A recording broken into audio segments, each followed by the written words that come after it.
Like Zombieland. No, or what the Scary heck? Movie. Like Zombieland or Scary Movie. And I like movies that make... Okay, let's go back to the Scotchy Bourbon Boys. Now we are live again. All right, this time we should... That live stream has ended.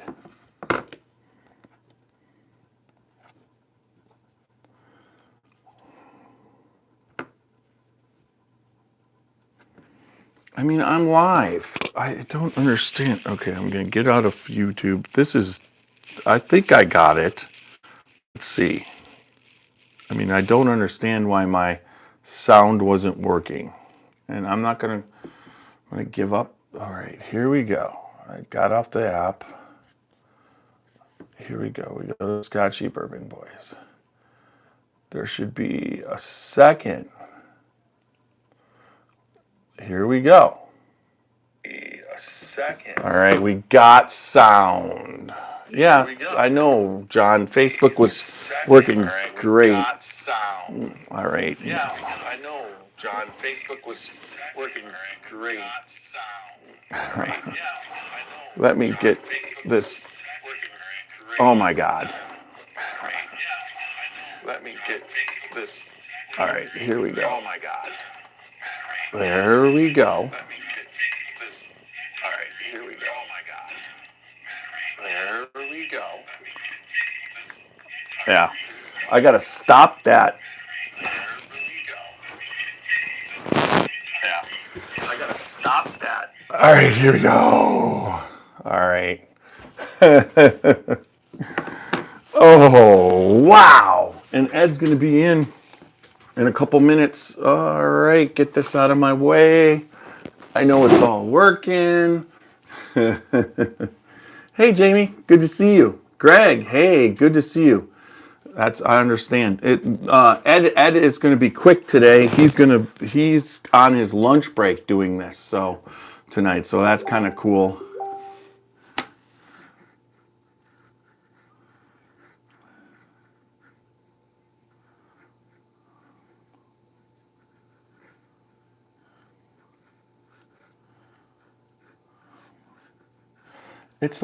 It's crazy. I will get back to you, Carl, after I'm finished with the podcast. Oh, I get an instant message from Whiskey while he knows tonight's podcast it's just, sometimes it's crazy what happens. All right, so we're on. That looks good enough. That's working. So when Ed comes in, that'll work. Let me do the welcome to our podcast. Let us know what you're sipping on and where you're from.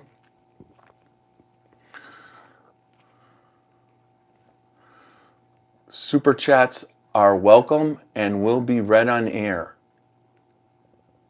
If you have a question for Ed, super chat away.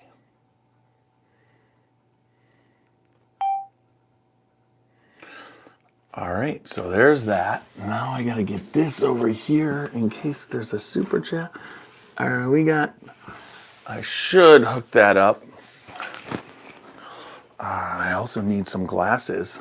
It would be nice to have a glass to sip on.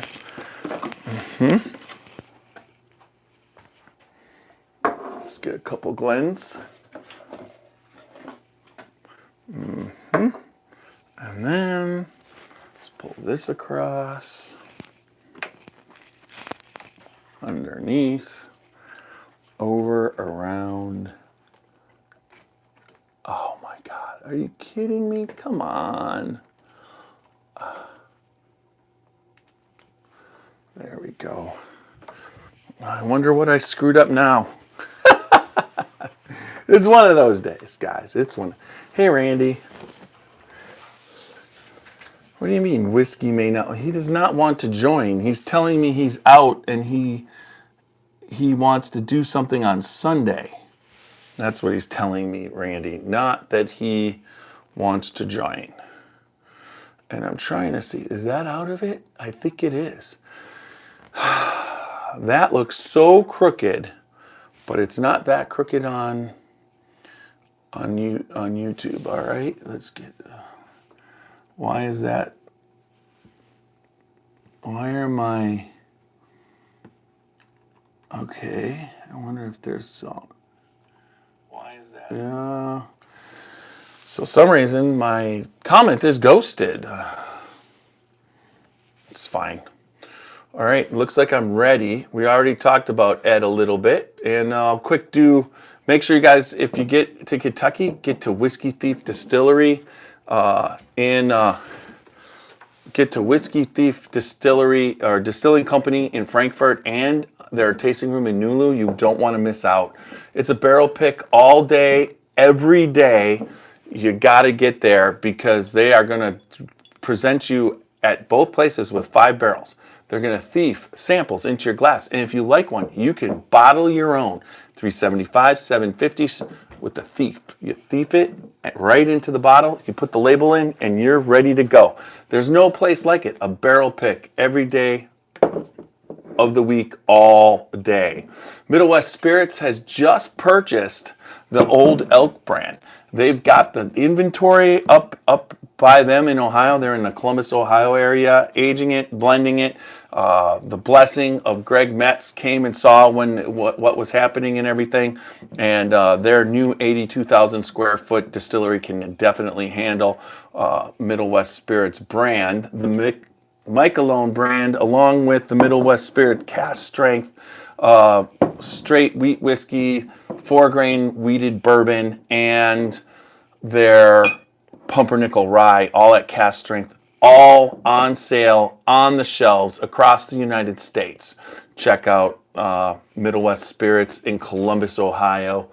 Their craft distillery is still open, and they also have their service bar restaurant, was fantastic. And then we have the Neely Family Distillery, the newest sponsor of the Scotchy Bourbon Boys. This is a great distillery. They're in Sparta, Kentucky. It's on 71 on your way down. Anybody in Ohio or coming from the north that way, it's a must stop.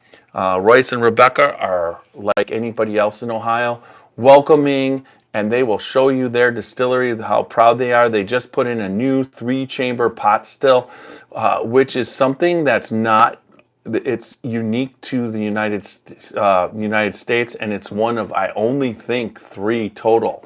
And Royce is running that right now. Can't wait to start to sample what comes out of that 3-chamber pot still. But Neely Family Distillery, makers of Hidden Barn, and also the Old Jet Brother brand, along with their own, their Neely Family Distillery brand. When you're there, you can bottle your own also. They've got a barrel, single barrel right there, ready to fill your own bottle. Fantastic experience. Great people. Royce and Rebecca are nothing short of spectacular. All right, and then Alan Bishop has If You Have Ghosts, You Have Everything podcast, along with One Piece at a Time Distilling Institute YouTube channel, One Piece at a Time Distilling Institute YouTube channel, where he talks about distilling. And on his If You Have Ghosts, You Have Everything, he combines the best of the spirit industry along with the spiritual world for some great content and whatnot. So there we go. I got that. So now we'll wait for Ed to come in. Oh, what a crazy. All right, there we go. I was just trying to... I can't wait for Ed to come on, because this old Swagger 13, he's got the old Swagger 12. This is the bottled in bond. This one is his 12-year-old cast strength rye. We'll be tasting these. I can't wait because I love Ed's packaging and everything that goes along with it. So he's going to be in a little bit of a hurry. I'm ready to go. Oh, just what I needed tonight. I actually got through it on YouTube. Everybody on YouTube, they're all probably looking for the other link, and I'm sorry, folks, for that. And I'm ready to go. We're just waiting for Ed to join in. He should be joining in any minute, and I'll be able to see when he comes in. And then once we go, we'll get it rip raring, ready to go. Ed Bley, his story for those of you, real quick. Ed has been one of the more interesting stories in independent whiskey because he didn't start as a distiller. He started as a serious bourbon enthusiast and barrel picker. Before launching Rising Tide Spirits, he was involved with Cork and Bottle in northern Kentucky, where he helped select more than 250 private barrels. That experience shaped his palate and philosophy before he ever released his own brand. One thing that really stands out is that Rising Tide isn't trying to be another source bourbon. Ed has repeatedly said he spent years waiting until he felt the whiskey was exceptional rather than rushing to market. That philosophy is the inspiration behind the Old Stubborn name. Meanwhile, Old Swagger was intentionally created as a softer, elegant counterpart to Old Stubborn, bolder, higher proof personality. And his bottles, what you're going to see, is have won awards. I mean, seriously, it is, I believe, the coolest whiskey bottle on the market, and he does a fantastic job with it. And tonight, coming from his place of work, he is going to be on his lunch break, so he is going to give us the time that we need to talk about this. I'll get the podcast started as soon as he hits. All right, let's see why that is. Oh, that's because I got the host waiting. Okay. I don't even know what that was. What is going on? That was crazy.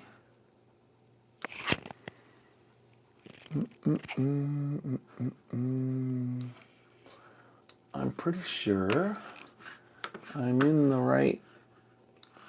I did the right. Yeah, I had to be in the right. It said the right thing. I knew I was in. That's that. That's that. Oh, right there. Old Swagger 12-year ride. To participants. I wonder if that was. Let's see what that was. Messenger? I don't know. I might have to go here. Let's see if I got a messenger. Nope, not there. I would go. Thomas Anderson. That was Thomas Anderson. Okay. Let's go find messenger. Let's just make sure that Ed's not. Okay. Hey, man.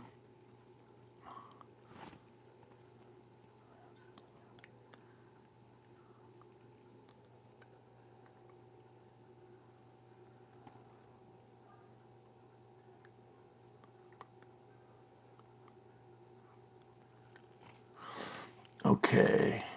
That is not Ed, and he did not message me. So that's good. We're just waiting for him to come in.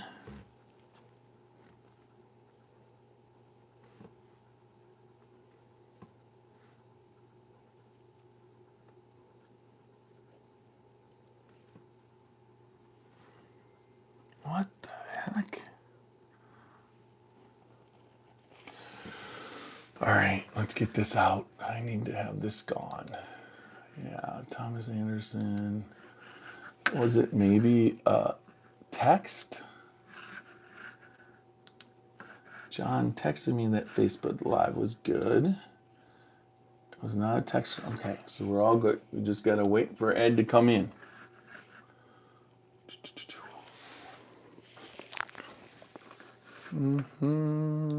Oh, yeah, that's right. It's going to be a little black.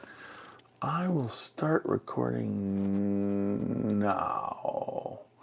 So, we got everything covered. Ed'll be in. One of the cool things, I did bring one.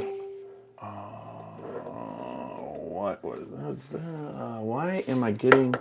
I don't understand what's going on, but hey, just waiting.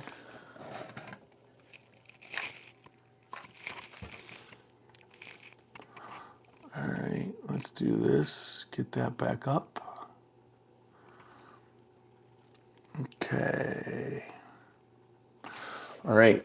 One of the cool things is, since he's not, is his bottle. And his bottle's amazing. But I think I could get this light to light it. What is going on? Hey, Zoom won't work on my phone. Is there a separate link to use? I could. Do you want me to? Should I text it to you? Yeah, that'd be great. Just anything other than Zoom. For some reason, Zoom isn't supported on my internet browser. All right. So, are you on your internet browser? It should. Using my phone, and it won't work. Like literally, it keeps saying it's not supported. Is it? All the Zoom links. I can show you what it's sending me. It's no big deal. I mean, we've done this before. I know. Let me. It's just not working now. Let me try. Let's see. All right. So you're on Messenger. I gotta figure out. Yeah, I just sent you what it just sent me. All right. On Messenger. When I use the links that you sent me, it's Zoom. Because it takes me to Zoom's webpage, but Zoom's webpage just won't work. I sent you the copy of what I get. All right, I'll try it one more time. Try. Let's see. Facebook. The link. All right, I am going to. Let's see. Because this keeps coming up and telling me. Search Messenger. There we go. Here we go. I am going to try. So I sent it. Hey, Ed? Yeah. Did I send it to you through Facebook Messenger before? Through Messenger. Well, last time that we did the podcast, I was at your house. Yeah, but we did another one, the second one after that, and it was through this. But do me a favor. Text me. Yeah. Facebook message me your number, and I will text it direct. Sending it right now.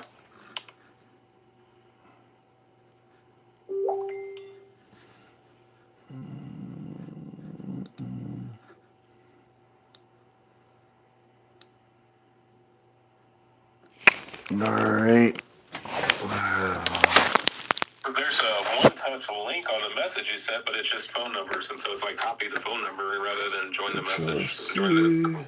It's kind of weird. Here, hold on. Boom. There that is. There's Messenger. New message. Control B. There it is.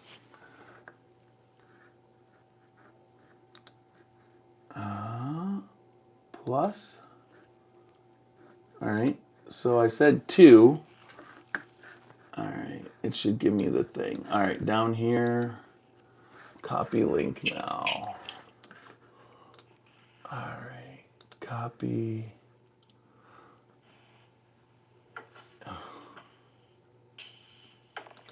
There's the invitation. Let's try this. All right, here it comes.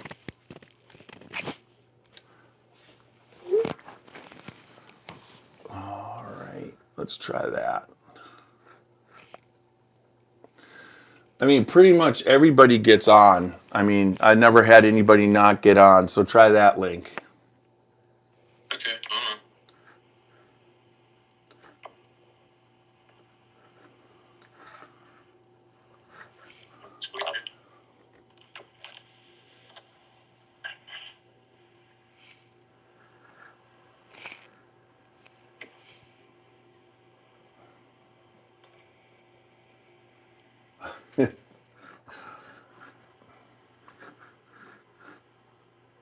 Wow. What? I won't just copy just the link for it, and it doesn't have a link attached to it. You should be able just to click it. Yeah, it won't let you. Oh, let me see. All right, hold on. I'm trying to copy and paste. I'm trying to delete out the parts that aren't the message here. Hold on.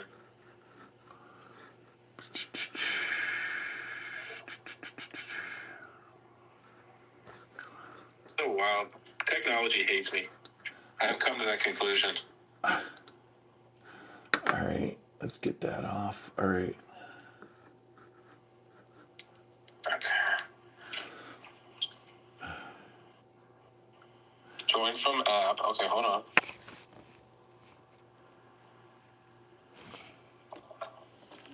Okay, I'm getting there. We're making progress.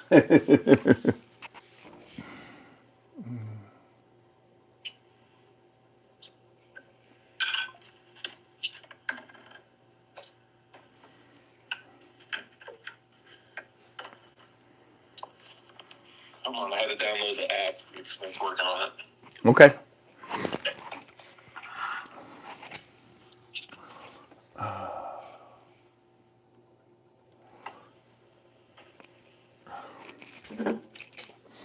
This is the kind of stuff that makes you want to drink. You know, if this was the worst thing that happened to me today, for sure. But believe me, it's not. I started off my day with having 4 employees call in sick.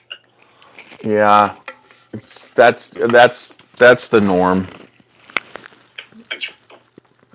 I usually have 21 employees.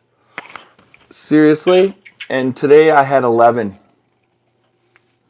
Oh my gosh! And we still. They've been eating the fruit lettuce. I don't know what they've been doing. They do everything. I just don't, We've been having that issue up here. It's everywhere. It's people don't really. It's just kind of like you. Normally, before all this, the world went to shit. If somebody did that, you would and called off the way they call off, you would just let them go.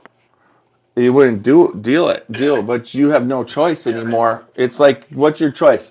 Somebody who doesn't come in as much as they should, and they're trained, opposed to an untrained person who doesn't come in. I always go for the trained person. This way we don't everybody doesn't die. Yep, there you go. Now you're in. But let's see. You're okay. You got to probably get off and get your microphone and camera working. I'm off. All right. He'll come in. There you are. There we go. And you sound so much better.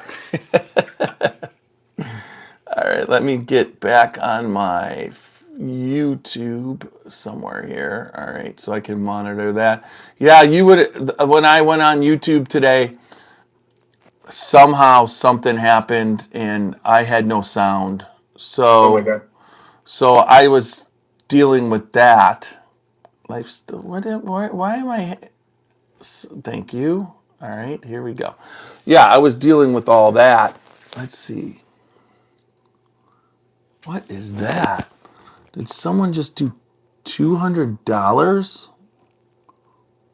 Holy crap. Look at that. Ballin'. I'm all for that. That's what I'm saying. I think it looks... Oh, wow. I'll take that. Holy man. I think that was Randy Ford. I don't think he really wanted to give me $200, but we'll see. I'll give it back to him if he wants me to. All right. So, anyways, let's it's 8:33. We could just get right into it. You know how Hey, I have a question. If you turn your phone horizontal, will it horizontal on you? Nope. Okay, go back. You probably have that locked. That's fine. All right, so here we go. The normal thing, there'll be a brief, about 40-second spot, and then you'll hear our theme song, kind of see it. All right, let me see if I can get this. All right, I'm going to do this right now. Get rid of the participant. That helps. And then, that's got to go right in the middle. All right, so I'm going to start it, and then you'll hear our theme song, and then we'll get right into it. Sounds good to me. Since the first time you did this, there's a lot more information about you on the internet. AI does a really good job, but I was like, I remember the first time, when we were going to go on, and I was looking, and I was digging, and then I learned a lot from you directly, but now it's over there. Now it's all over the place, so that's kind of cool. Towards what you're telling me. Yeah, you're doing a good job, So All right, so I'll get it going. Here we go.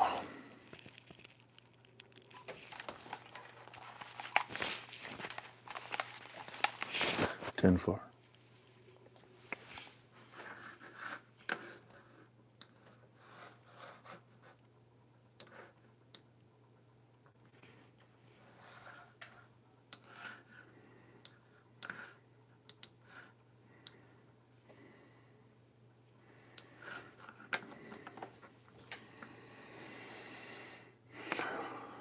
Have you ever noticed how MGP's low rye smells like Blanton's?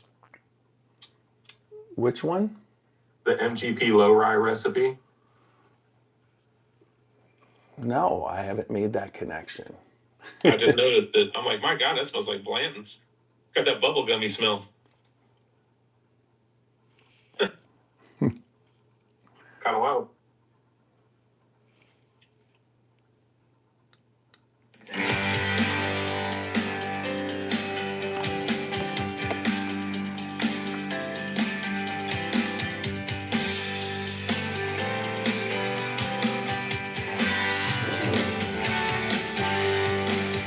Drinking bourbon, sipping on some scotch. We get a little wild, but it's sure fun to watch. We love what we do, we're drinking every brew. Man, we talk some shit, but we're telling the truth. Yeah, we're the Scotchy bourbon boys, raising hell and making some noise. Yeah, we're the Scotchy bourbon boys. We're here to have fun and we hope you enjoy. We're here to have fun.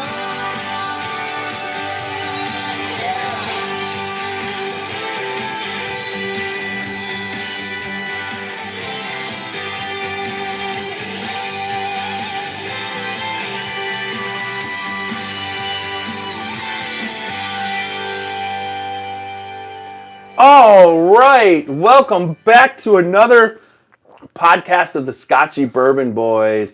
Tiny here's tonight with a special guest. We're welcoming back Ed Bley from Rising Tide Spirits. I have, look at this. I've got your hat. There you go. Yeah. And then also the blender of Old Stubborn and Old Swagger. And tonight, welcome, Ed. Welcome back to the podcast. Thank you. It's good to be back. It's great. Just one of the things that I always, and why it's kind of like our relationship as far as how when we met and everything and all the stuff that we've done through has been very unique. One, I just want to say I appreciate now. Super Nash was supposed to be on tonight, but he got stuck in North Carolina with a job and wasn't able to get back, and he wants to say sorry for not being able to make it. And I think CT, he's off doing some whiskey. He's got a whiskey event where there's a dinner and a tasting. So I was like, okay, we're doing this again. Me and Ed are doing this again together. And so, but Super Nash did want to say how much he loves what you're doing with your brands, and he doesn't, he's happy. I did get some samples out to him, and he was telling me how fantastic the ryes were. So I just wanted to throw that out for you. No, thanks. I'm sorry I couldn't make it. Well, I wanted him to. Well, I'm here, so that's a good thing, right? Matters. But I will have to say that we set this up, and you, you just are so good to the podcast. All of a sudden, I got this box, and this happens to me quite often, where I get a box of something, but to open it and have the 3 tubes and everything in it, I want to thank you, because being able to taste your whiskey and your ryes and your bourbons has been a privilege. So I just wanted to say that you do a fantastic job. People have getting out the word. I've kind of gone over it, but just really quick, go through your story, how you got into it. Because, for the people listening for the first time and, seeing you for the first time, they want to know, because your story is unique. When I was when I was very green to bourbon in general. Well, first and foremost, I started drinking bourbon when I was a little under the age of 21 and had a bad experience with Jim Beam White Label and stayed away from bourbon until I was almost 35. Because of that experience, I kept thinking they were all going to do me the same way that Jim Beam had done. And, I'm sure we've all had those college experiences or youth experiences drinking where something has gotten us the wrong way and we're like, ooh. And so a buddy of mine kept trying to get me to try bourbon. He was really fresh into the collecting scene. And this was, 2012, maybe. I'm not even sure. It may have been before that. He was really green into the bourbon scene. And he said, you need to try this Pappy Van Winkle. And I'm like, okay, what's that? I've never heard of it, right? And he had a 2009 Pappy Van Winkle 15-year there. Of course, it's a Weller. So I didn't know anything at all about bourbon. He handed me a Glencairn with a glass in, just a little bit in there. And I smelled it. It was fantastic. I knew right away I liked it a lot. The minute I smelled it, it just smelled so amazing. That's a Weller recipe is just unbelievable. And the mash they did and what they produced down there is just mind-boggling. But I tried it and I fell right back in love with it. And when I'm the type of person that when I get into something, I jump both feet first in and I obsess on it almost compulsively. So I started learning as much as I could about the industry, about the bottles and collecting the bottles and having fun with that. And then I moved down to Texas. And after doing a short stint down there, medical field stuff, I came back up and we had started the Whiskey Barrel Society in 2000, I guess this was 14. We had started the Whiskey Barrel Society. The Whiskey Barrel Society was an enthusiast group on the internet, not much like some of the groups that you see now, but it was just solely based on drinking, sharing pours, talking about experiences. And we started seeing other groups start to do some private picks. I'm like, well, we have enough members. We can do that too, right? We had 800 members at a time. Why shouldn't we be able to buy a barrel and split it up amongst our members? We got lucky and partnered with a store, Cork and Bottle in Northern Kentucky, that allowed us to do a couple barrels through them. And so to make them legal, you have to clear them through a store, right? So we had selected 2 barrels with Mandy, and they were coming into Cork and Bottle. At the time, I was moving right back up from Texas. And so Cork and Bottle had a table sitting right out in the middle of their showroom. They had a huge showroom. It was 10,000 square foot store. It was unbelievably huge. And they had a meeting table right in the middle so the manager could have meetings with the reps or whatnot and still keep an eye on the store at the same time. So we were sitting at the table trying one of our bottles with the general manager, Tim at the time, Tim Hugh. And the Hugh family is also extraordinarily famous in the whiskey industry. I don't know if you're familiar with them, but Gordy and Gordon, their father, started Cork and Bottle, but they also started A.H. Hirsch. So I'm certain that brand sticks out to a lot of people. But Tim, he was the general manager at the time, and I didn't know it. But the store had just gone through bankruptcy. The kids, the siblings couldn't get along, and it wasn't for lack of resources. It was just they needed to split the company up quickly, and nobody had the assets to buy each other out. So they had to go through bankruptcy and split it up that way. And so they did, and the store I was working at was the second location up on Buttermilk Pike. And so we were sitting in there on the showroom floor and trying our whiskey, and I happened to look over, and there was 3 or 4 people standing over in the bourbon section looking at bourbon. They had the classic pose where they had one hand on the hip, their jaw kind of cocked to the side, the hand on the jaw, staring blankly at a wall of whiskey and no idea what they were looking at. It was so plain that they had absolutely no idea what to do. And so I asked Tim as I was sitting there kind of bored. I'm like, hey, you want me to go over there and talk to him and see if I can help him? He goes, sure, go ahead. I guess he was bored too. So I walked over there with a glass of whiskey in the liquor store. As I was sitting on my glass of whiskey, I started talking to him, and I had a lot of fun talking to the people. And then I started asking them questions. What do you normally drink? What do you like? I found out they were buying bottles for friends of theirs. I had no idea what they normally drank. So I started explaining to them what I liked and why I liked it. They saw me sitting at the table with a glass of whiskey, and they said, well, he must know what he's doing. And they bought 6 bottles of whiskey from me. And I wasn't even working there.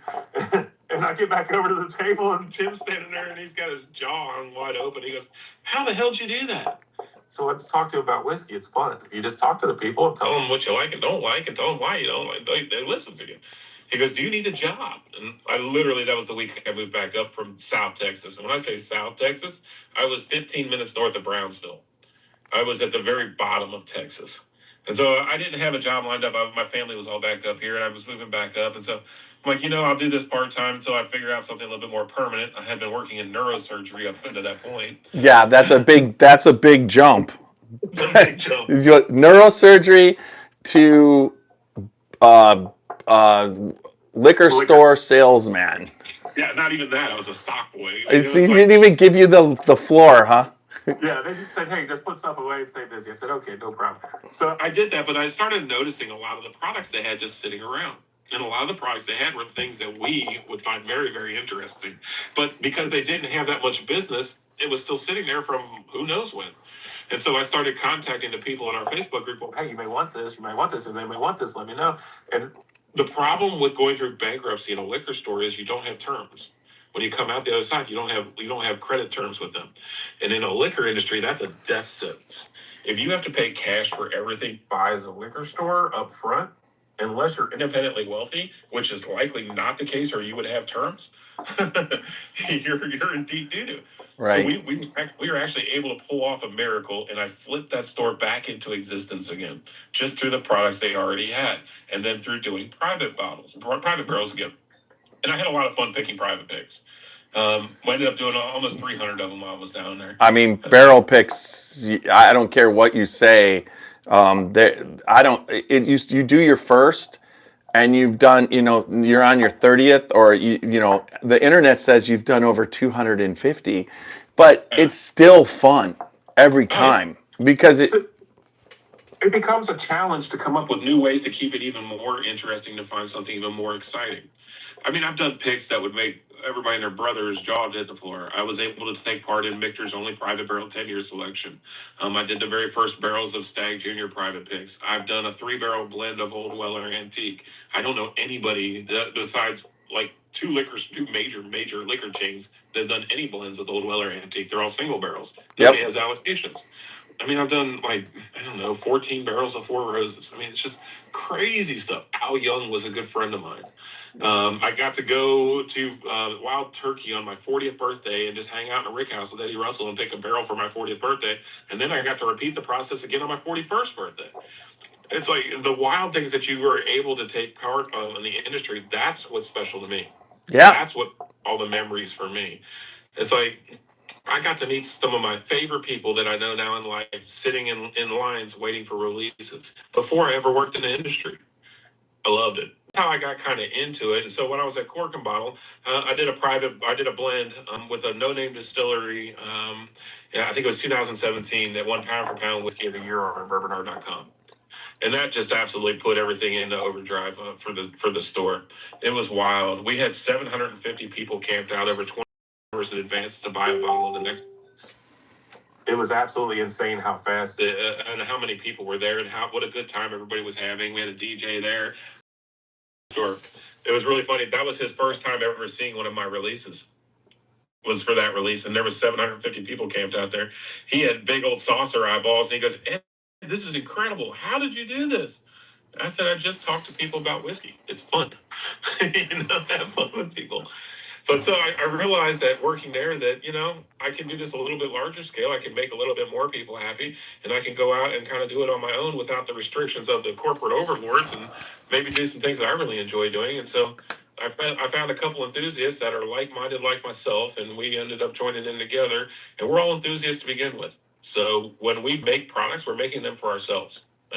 Everybody else gets the benefit, but the whole point of us doing this is so that we have plenty of great bottles to drink. Right? Yeah. So when I started telling them what I wanted to do, and they had already seen everything at Cork and Bottle, and we started talking, they say, this sounds like an amazing idea. I said, I want to spend a lot of money on packaging. They said, why do you want to do that? I said, because if it looks good, it tastes good. I said, if it tastes good and it looks good, then you have the complete package, and everybody's going to want your product. And so when you got your tubes, you notice that they aren't 200 milliliter samples. I think that our packaging and our products go hand in hand. Oh, yeah. So I went out of our way, and I made sure that anybody that's doing reviews or tasting our products has an opportunity to have the packaging as well as the product. So you won awards. Yeah. For the packaging. It's the first time I ever designed a package. Well, I can tell you, dropping your logo in blown glass at the bottom is kind of what would you say? Thinking outside of the bottle, but putting it inside? No, that's kind of cool. Those bottles take 14 minutes to make each one. They're 3 molds and blown glass. I mean, I love the base too of the Rising Tide. The base just reminds me of the 1920s. That what would you say? It gives you the feeling of the flashing neon and all the not the 20s on the Art Deco or whatever. It's more of the what would you say, the crime investigator movie kind of thing, where it's got that. You look at it and it's a fantastic bottle, but you're right. If it's a fantastic bottle and the whiskey's not good, people and you basically have this at a price of premium whiskey. To have somebody buy another bottle, it's got to be really good whiskey. Now, when the fuck did you realize that your palate was aligned? I mean, at what point with the people who love and drink bourbon on the allocated kind of higher those palates, there's a specific group of people your palate aligns to where you're spot on. Good whiskey, but you're putting out some really, really, I would say it's rich. A lot of times Old Stubborn picks up those rates. And I know where you got it. We all know where you got it from. I mean, if all you got to do is go on the internet. I know it's a non-disclosure, but it's been so far publicized by other groups or whatever. But, and then just talk about, you develop the Old Stubborn with a limited amount of whiskey to go completely crazy.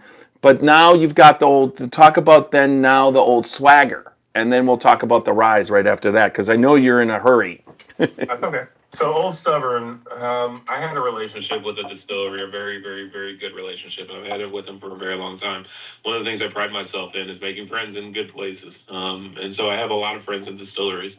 And so when I started looking for the products to be able to launch my brands, I started putting some calls out to people. And it was real shocking how little of availability product there was out there at that time. There really just wasn't a whole lot out there. But I started talking with my friends at this distillery, and they told me specifically that they had a problem. They had a product that they had created that they couldn't do anything with because it was nothing like what they're currently producing. But there wasn't anything wrong with it. It just wasn't anything like what they were currently producing. Now, I'm an NDP. I don't have to stay one single thing the entire time. I can make any moves I want to make. It's fantastic.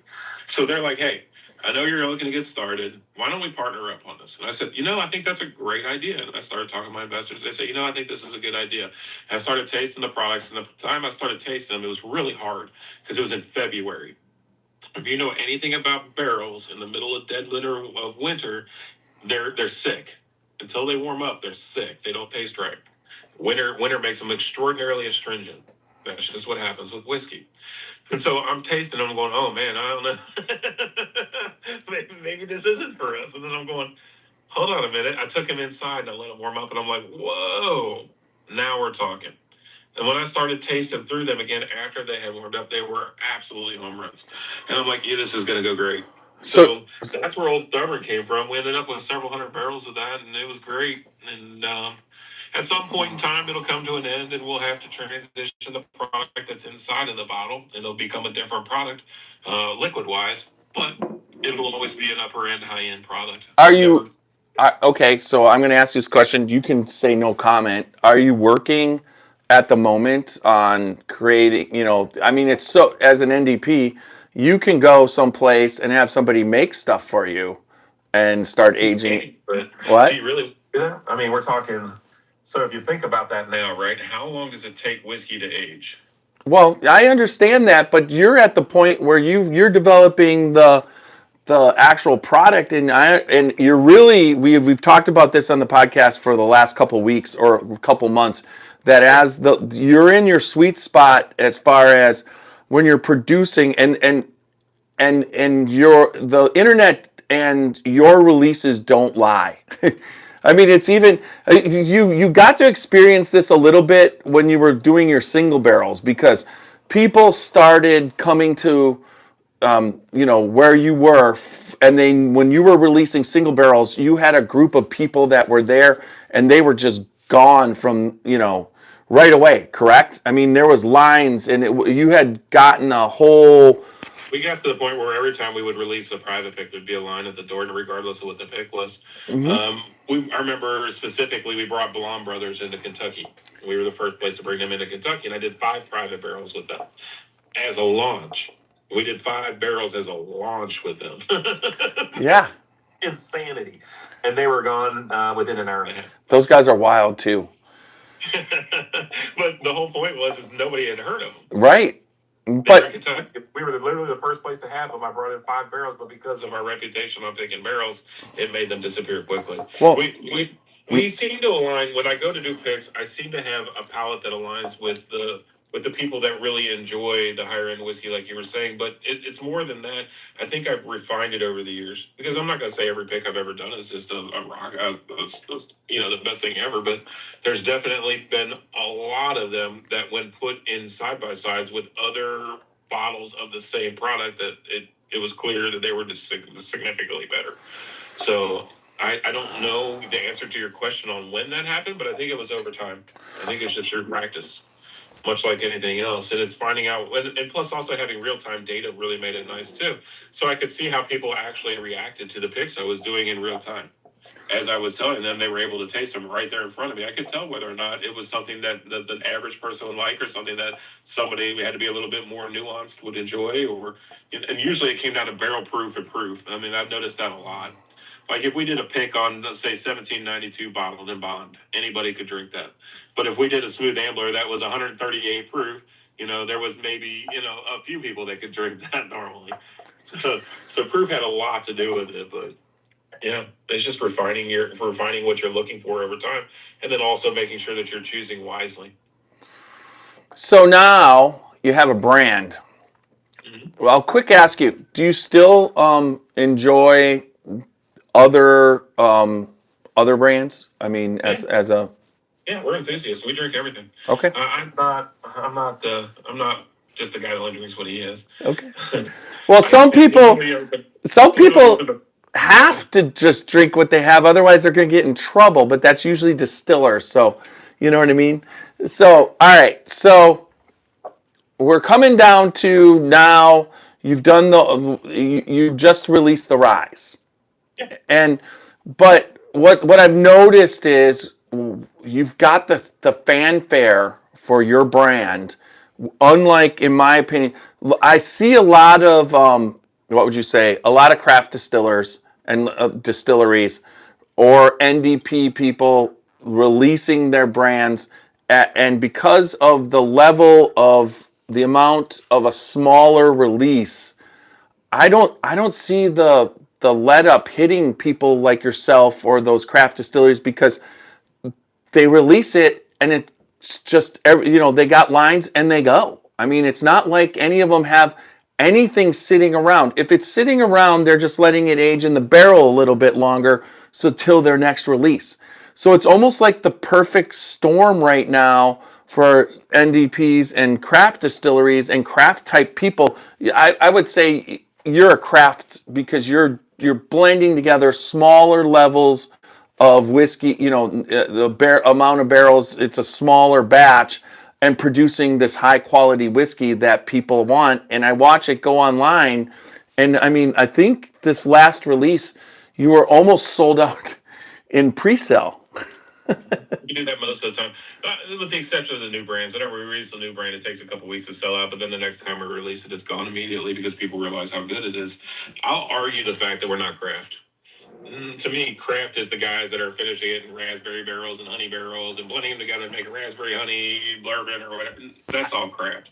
To me, I'm just a normal bourbon guy in small production. And to me, that's not craft. I'm not doing anything crazy. I'm not doing anything out of the norm. I'm doing just things normally at a really high quality. So to me, I'm not craft. But I mean, I understand the philosophy behind it. The problem that we have with that is there's no clear definition of what craft whiskey is. Well, I'm thinking more like for instance, McBrayer was just on. I mean, they're just releasing bourbon too. I mean, he's very similar. I mean, he wanted to start his own brand, and he bought he didn't want to start his own brand. He just wanted his family trademarks, and then he wanted to just distill one barrel at Wilderness Trail so he could keep his trademarks. And they're like, well, you got to do 10.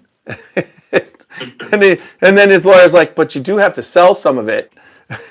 And selling it is, and then he found out about, so how he went about it was like crazy to listen to, but he's in it for the same reason you're in it, because it's your love of whiskey and bourbon to be able to do this, and you just keep getting bigger, small increments, and just keep going. But when you sell out in pre-sale,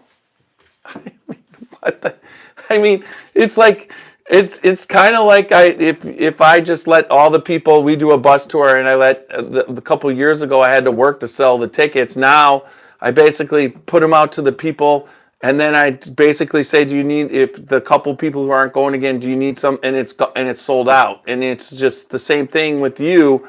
It's just, if you want to sell to the general public and make yourself bigger, you have to purposely just have your pre-sale only have a certain amount and then go out to, correct? The problem that you got is that there's plenty of bottles sitting on the shelf, but they're still sitting on the shelf, right?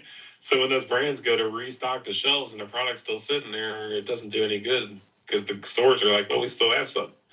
So I think until we're not really looking to be huge scale, at least not with these brands. Maybe in the future with another brand, we might be more on the shelf, fighting for shelf space on it. But right now, I'm real comfortable in the small production, high quality releases because that's what we want to drink. I mean, honestly, if you're going to go into the high shelf, if you're going to go into the shelf, I know you'll do the right thing. You'll just make sure everybody knows you. I mean, people. That's, to me, I've always, whiskey and bourbon is about people. And people that don't understand when you just put something on the shelf and you don't put anybody in there to or you don't do anything so people recognize what's going on. That's why the master distiller on some of the distilleries that's why they have them, because they want a recognizable figure to go with their whiskey and bourbon. And then a lot of the craft people, same thing. And then you yourself, if you're blending, I mean, the other blender right now who's hot as hell is Macaulay Minton. I mean, from Dark Arts. I mean, that guy has a personality, and you meet him, and when you go into the liquor store on the shelf where you basically think of him. You know what I mean? What are you going to do? Are you gonna buy some black velvet, or which you don't have any clue, it's just whiskey, or are you going to buy something where you met the guy? Yeah. The problem is you got to meet everybody if you do that. You?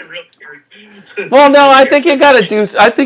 Honestly, I think in your future are some bottle signings and whatever. If you're going to, and that's all that has to happen. And then you got to do podcasts like this.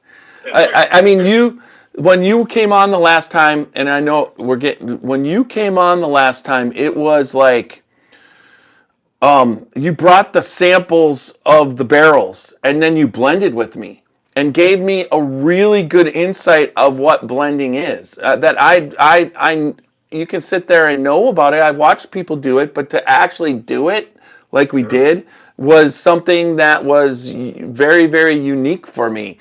And then I've since then gone into some places. I think it was Jay Mattingly. They actually have a whole blending thing where you get to have a lot of fun with barrels and stuff like that. But what you did for making a batch, not a bottle, was cool as hell. I mean, I can't. And you drove 5 hours and then 5 hours back. I mean, it was like you're driving back, and it's like nope, I got to be back. So where are you now at this point? Michigan still. Okay.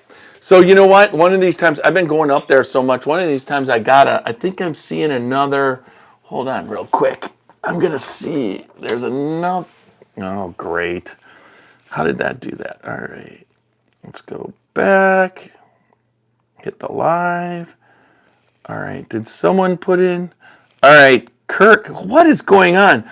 Okay. So I got these super chats. You're bringing the people.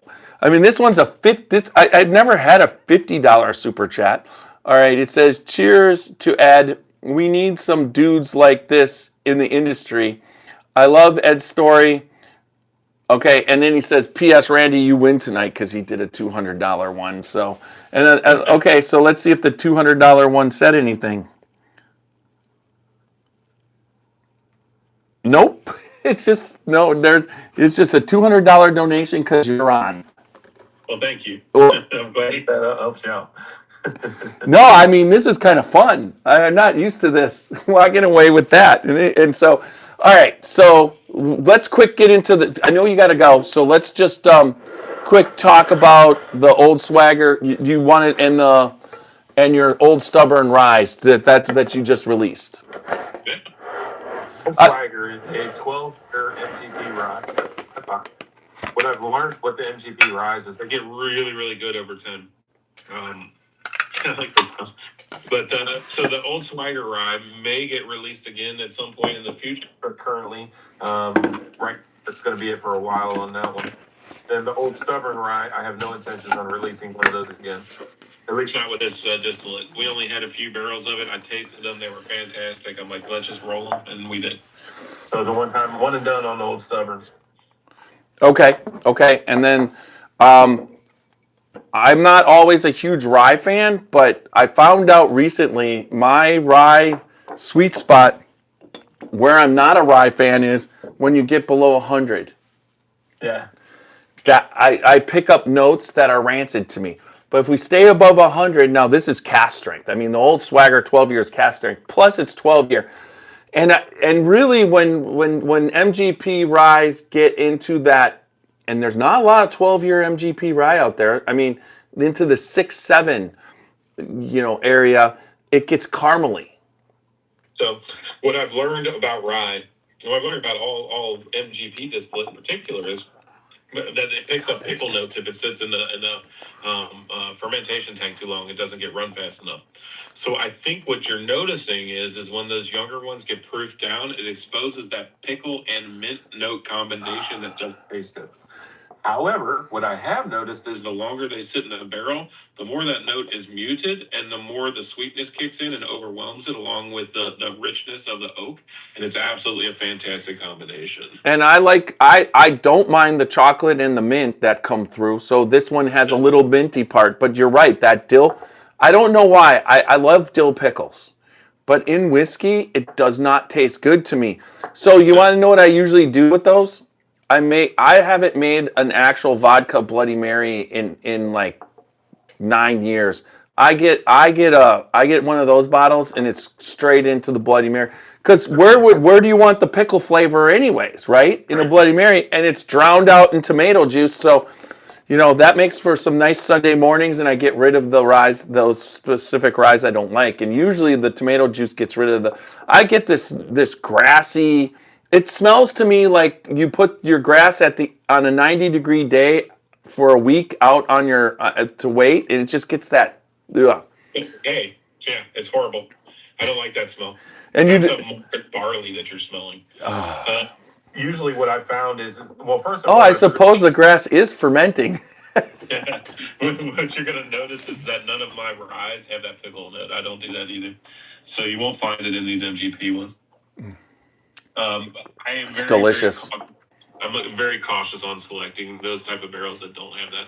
I learned that it had everything to do with how long it was sitting in a fermentation tank. Well, I also know Hunter Coffey, who worked at Whiskey Thief for a long time. He told me that he goes, ryes are really unique. He goes, I usually when they're getting close, 6-7 years. He goes, I'm tasting them like twice a month. He goes, every 2 weeks. He goes, and it's weird because 2 weeks go by and all of a sudden it's a minty chocolatey.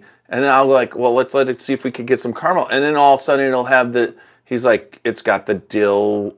2 weeks later, it's got the dill. And then he waits a little bit longer and there it is. And he's like, okay, we're going to bottle this. It's really wild how it all works. I will say that some of my favorite vintage spirits have been rye whiskey. Maryland, Pennsylvania, and Illinois were some of the most famous states for producing rye whiskey back in the 30s, 40s, 50s, 60s, and 70s. Maryland rye typically was a low rye recipe rye, so it's like 51 to 55% rye. But Well, that produced was extremely fruity whiskey. Had a lot of fruit notes to it, and I'm talking dark fruit notes. It was fantastic. But then those Illinois ones started to get a little bit of that char built into it, and the Pennsylvania ones had the spice on top of it.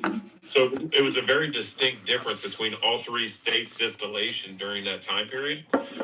If you ever have a chance to try any Prohibition style ryes, pay attention to where they were made, and it'll tell you the style of rye that you're drinking. are you like throwing out a really good plug for Brad Bonds at Revival? Your So good friend. So it's really funny is Paul Jackson, who used to work for Smooth Amble, he works for another distillery now. But he and I used to have rye conversations all the time. He's a huge rye fan, and so I ended up buying a bunch of minis because I wanted to try a bunch of ryes from that era, and I didn't want to spend $100,000 on bottles. So I ended up buying a bunch of the 50 mils from a guy that collected those that were all rye whiskeys from different states. All during that same time period. And I got to try 12 different rye samples from the 30s and 40s, all side by side. And the K&L ryes were absolutely fantastic. There were so many good ones. Golden Wedding from Pennsylvania, another fantastic rye from them. But if you ever have the chance, I strongly suggest trying some Prohibition style ryes because they will blow your doors off. Well, one of the things that the newer Stolen Wolf up there, Eric Wolf is doing some good stuff with, and I've got to taste what they're doing, and they're using those Michter recipes and all that kind of stuff. And then Kim and Alan Bishop did this Colonial Rye that I got to taste out of the barrel. That's fantastic. But I'm going to tell you, both yours, the Old Swagger 12-year-old is fantastic. I mean, and that's something you don't have a problem. You can make it as much as you want. But the Old Stubborn is, I would say, a special thing. It's really wild how dark it is at the same age ranges, though. Look at the difference in the two bottles, and they're about the same age. Right. The Swagger and the Stubborn. So you can see the color difference, that slow aging process in the colder climate from where that came from. It definitely made those barrels much richer. I don't know why. I mean, you could even see it right there. You Yeah, got the 12, and then you got that, and they're doing the thing, but it's exactly what that's why I'm excited about what Pennsylvania is bringing back their rye. It makes sense to bring it back. One, the rye grows heartily in those areas. They weren't growing as much wheat and corn as the Midwest, and then the climate is colder. I mean, it just is than what's happening. So the way it ages and goes down is a lot different than. And and it's just they know that part of the country does a good job. Yeah, for sure. All right. Definitely. And the rye's been fantastic, but I like rye whiskey, but rye whiskey's a hard sell in this market right now for some reason. The guys that drink bourbon aren't getting it. Because so it's a hard sell because they still want their allocated stuff, but they now have to make choices. And like for me, I come down to the collection and I go, what do I want to pour, which is rare because it's usually I come down and I drink on the podcast, but it's like, what do I want? And I'm picking a bourbon over a rye 99 out of 100 times. I mean, I don't usually. So if you're making that decision of what to buy right now, and you have to basically cut back, you're like, well, I'll keep buying just as much bourbon as I always have, but I won't buy the excess ryes or try them because it's usually an experimentation. You know what I mean? For a bourbon drinker. Now, I think so too. I like being able to try people on them. So where I work now, I'm able to allow people to sample them as we go out there today. It's nice to see their reaction to it. Every time they see it, they're like, where can I get it? Where can I get it?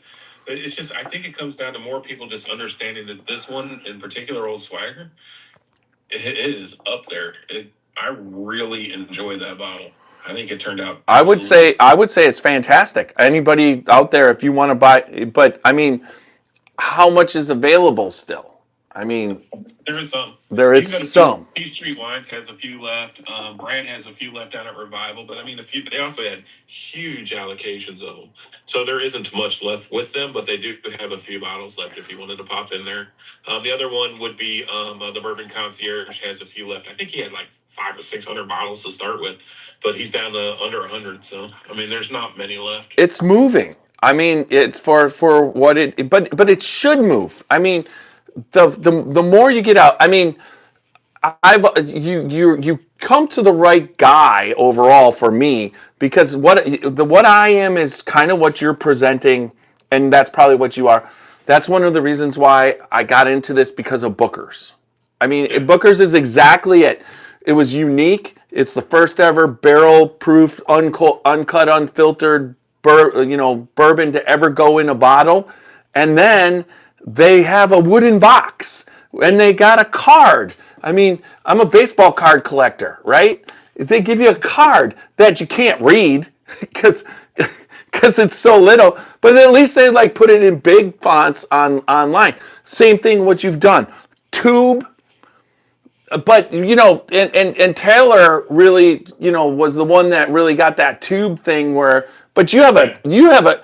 This is a giant freaking tube. There's no tube like this on the market.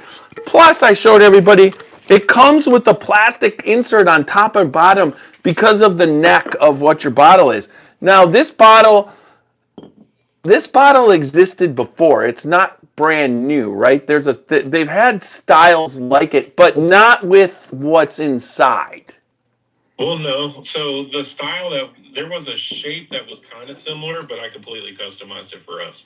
So that bowling pin style shape bottle has been around. I mean, hell, Beam had a bowling pin bottle years ago. Yeah, but that's more of a bowling pin. Yeah. So if you take the base off of there, take a look at that bottle without the base, and you're going to notice that it's very similar shape. Okay. Right? Yeah. That shape has been around, but what I did was I customized it with our molds. In fact, the bottom one that you're looking at, the Rising Tide embossed one at the bottom, was my last mold I did. That one took some convincing. I had to convince my investors on that one. And I'm like, well, they're going to keep these bottles afterwards, and when they take the label off, how will they ever know it was ours? And they're like, okay.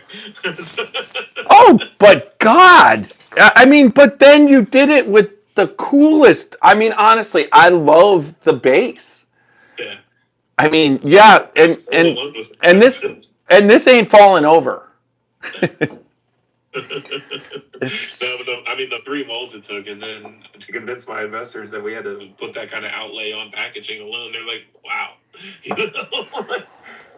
Well, but the key is then what convinced them is, okay, here's the release, and it's like, I don't got any left.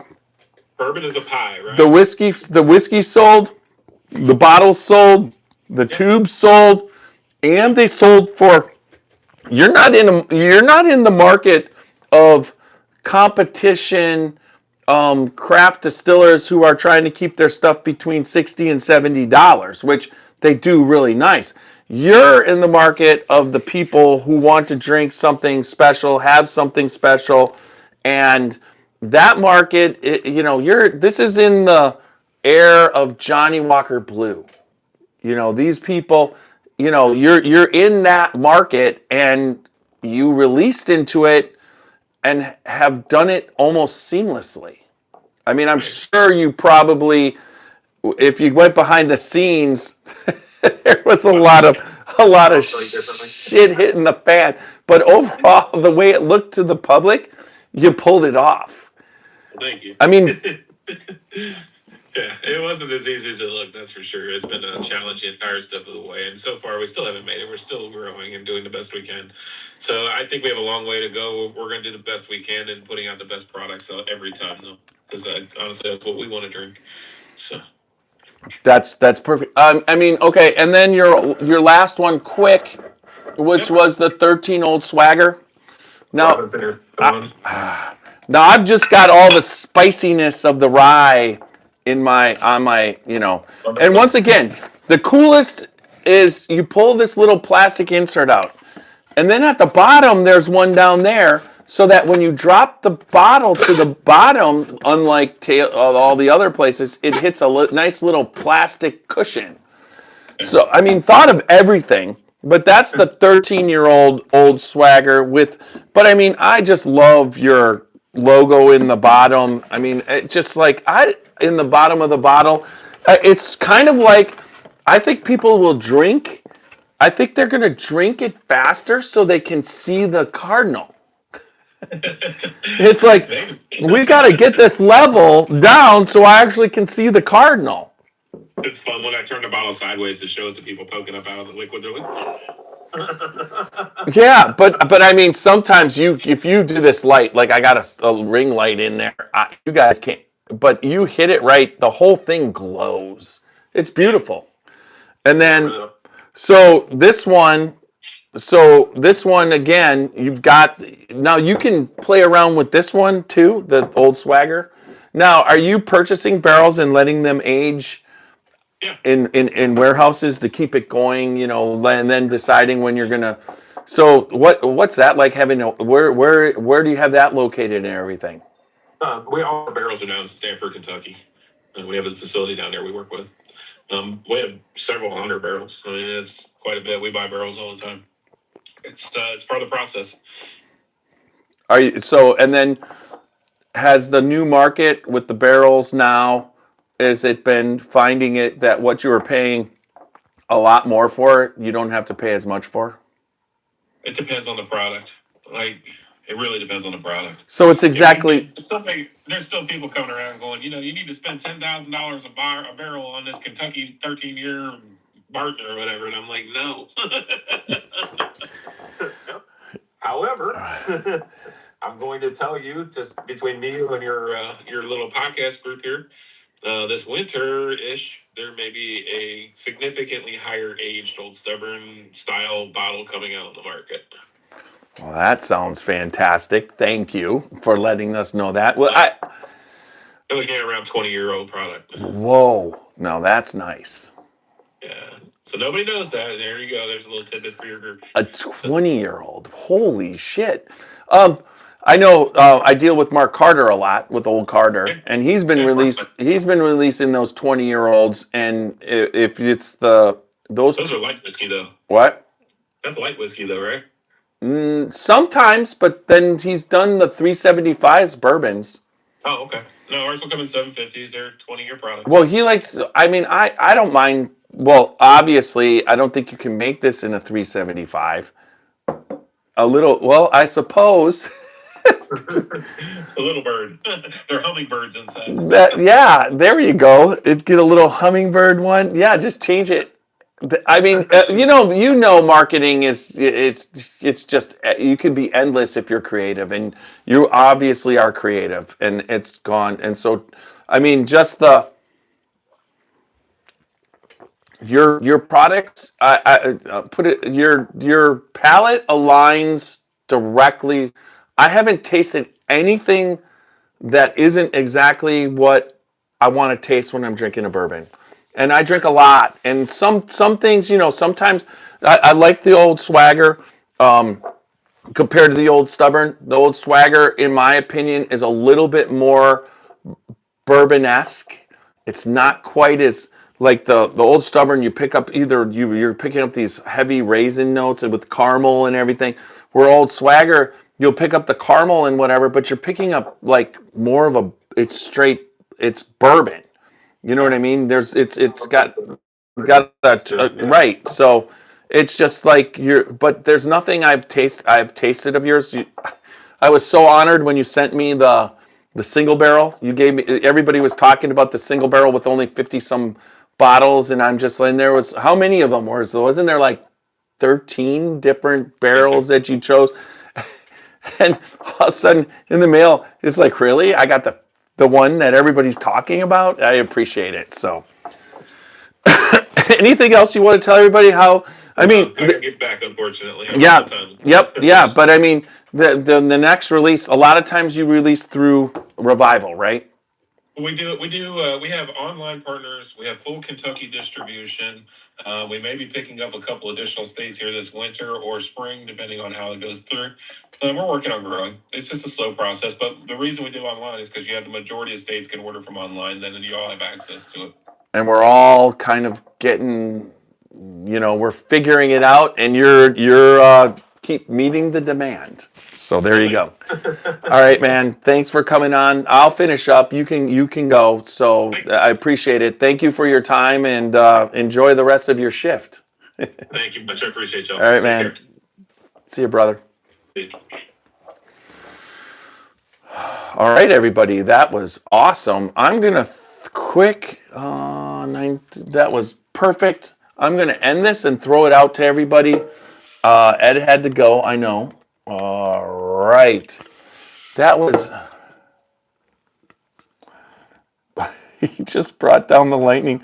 You guys, thunder and lightning, seriously, that's cool as hell. But Ed's great. I appreciate it. Thanks, you guys on YouTube. I'm going to end the podcast real quick and then throw it out to everybody to come on. I'll be on for a little bit, but not too long tonight because I want to get this up and loaded, but thank you for that. All right, everybody. Thank you, Ed Bley, for coming on. This is a fantastic brand. If you haven't tried it, you gotta. He told you it's still available somewhat online, so go grab that, and it's well worth it. Every penny, every cent. It's great whiskey. If you're in this for a taste, he delivers. All right. So I think we covered it. So that was great having him on. Remember, we're the Scotchy Bourbon Boys, www.scotchybourbonboys.com for all things Scotchy Bourbon Boys. Remember, you could get t-shirts, Glencairns, contact me direct for those. We're getting close to going to be doing a new t-shirt, so hopefully that comes out soon.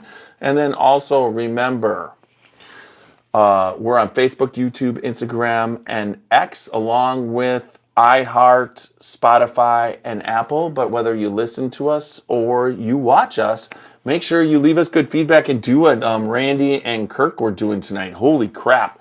Very excited about that. It's like at one point in my life, I used to watch Bourbon Pursuit, and they were giving, everybody's giving super chats.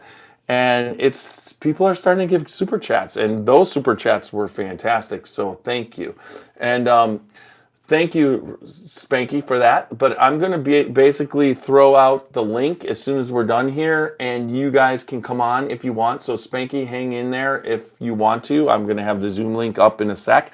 But remember, good bourbon and good friends, good bourbon. And good times equals good friends. Make good friends and good bourbon equal good times. Well, I blew that one. Make sure that you drink responsibly, don't drink and drive, and live your life like us. Uncut and unfiltered, and AI is going to take us out. Boom.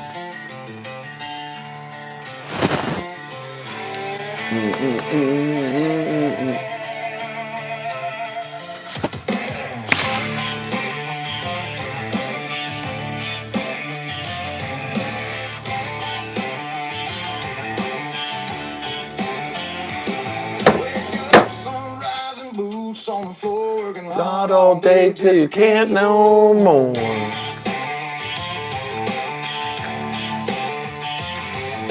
Life rolls on, but the choice is yours. How you play it out when you walk through that door.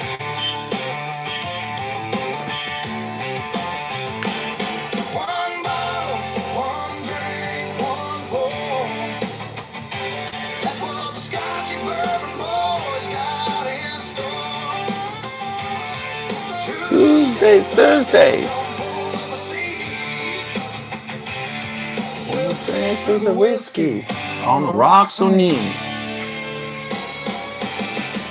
Scotch or a good old rye. Japanese Irish, yeah, we'll tell you why. So wherever you're sipping, near or far, tune in with us from your home or your car. One bottle, one drink, one pour.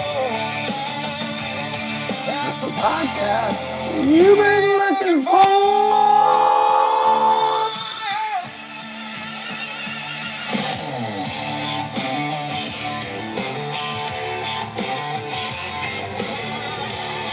It's John.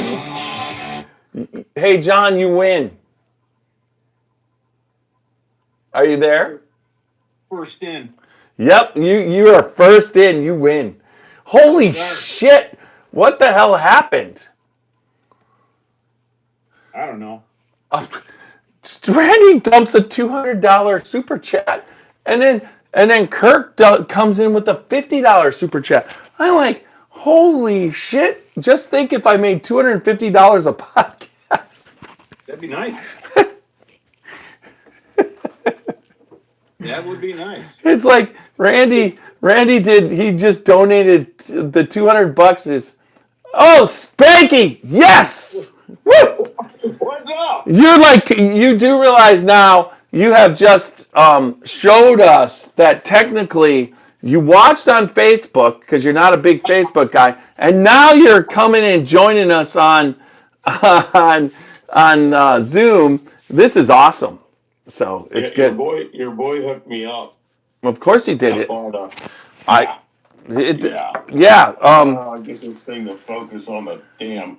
Anyway, I'm too close to my phone.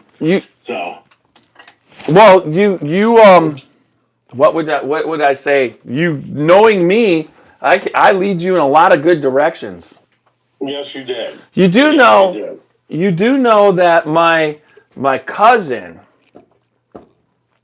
is interested in us opening up a bourbon kind of club here in the area, and I was always figuring that that's something that, since you're already semi-retired, it would be a really good thing for all of us to team up and do. Who is your cousin? Brian Sleznick. Okay. Sleznick Recycling. We're in this area. But we're both getting to the point where we want to retire and not work till his father, and he turned 89 and still comes to work every day. Yep, that old stubborn. You got both, the old stubborn and the swagger? No. I went a little crazy as usual down on the trail. I bought way too much, but I haven't even unpacked it all. It's sitting here on my nice, but yeah. I can't say that I went to Chicago. I drank beer for a day, and what did I tell you, John?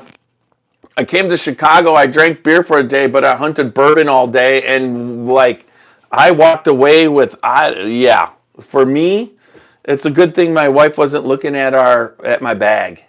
Yeah. Well, that was a Booker's weekend for you too, man. Hey, all-stars. 2 all-stars right now. You got Randy. Randy, you got to figure out how to go horizontal, man. You just got to, if you got an iPhone. You just got to lay down. I don't have an iPhone. Well, but I'm going to get when you come up, I'm going to go into your phone and release the lock. You have a lock on it that locks it vertically. You got to release that. Oh, my God. There's the key. Oh. Hey, Kirk, I've been seeing that all over my Facebook feed, man. Well, here's batch 1. Here's the new one. I was going to save this for an investment, but... Well, save it till I get there Sunday. Send it. So, do you You're not going to save it till I get there? Nope, it's open. Or are you just going to let it have some air before I get there? Sending. Hey, Kirk. Start sending them. Kirk. Thank you, sir. Or have friends drop them off, yeah. I mean, you follow, and pretty much every single, I would have had you guys on with Ed. Ed is a great guy, but he was at work. Stuff looked good. Why didn't you? Because he was That's my question. he was at work and he had to go. Yeah. I knew he only had a half hour, and he stayed 40 minutes. You said everybody made the and then you didn't read it. Are you stubborn? I am very stubborn. Are you I'm hard-headed. because you just now say whatever you said. Please say I'm what. stubborn and swag. Yes, and then you were stuttering. So and that's because of the internet. What did you just say about? What I said was the reason I made the donation the size I did was because you said you were going to read all our comments out loud, and I purposely wanted him to hear that comment about how much we in East Tennessee like his whiskey, and you didn't do it. Okay, so he'll never know how much we like it. No, that's not true at all. I talk to him often, but I will tell you, Randy. There was no comment on. So I read the. I made one right. Yes. I didn't know how to use that, so I made one right after it, and it should have been there too. Okay, so what happened was it was ghosted when you made it, and I went and pulled it and looked at it close, and it didn't say anything. So what happens is so many people are commenting. The ones that come out was the one like when Kirk did it. It comes up as a big giant red post, and so I can actually see it without doing this. And this, I usually don't like to do in the middle of the broadcast of interviewing him. So I'm sorry. On my side, it showed up as a big giant red post, but it may not have on your side. No, all that showed up. That's the first time I've ever tried to do here. Here's what showed up as a red post. DDDS. That's just part of my name. Right. So that's all that showed up. Randy DDDS, and there was no comment to it. So then if I go under, let's have a great, I see Randy, let's have a great show. Can't wait to hear from our guests. This is such a good thing. And then Thomas Anderson, Randy said, yes, I did. I mean, and then Kirk came up with his, but on Kirk's it says, I read it because it was there. So I didn't see what you had said. I wish I would have. And thank you. Here's the point, though, is Randy, I was the thunder, and Randy brought down the lightning from on high. So that was fucking. I got a little bit of catching up to do. I told him and that you two must love. This is the first time I ever did this. This was awesome. You guys, you don't know what that makes me feel like. I think we do. We're old enough, guys, that we know you're doing a good job. I mean, all you Scotchy Bourbon boys are doing a good job, and you're starting to get traction out here too, and it's actually helping me get noticed. Well, I want you write like a motherfucker. So yes, boom. Yeah, it's helping. Just everybody, Spanky. I think you met Spanky Walker, and Spanky, were you at this year's Christmas party? Yes. Right. So John, you should have met Spanky. I think we did, yeah.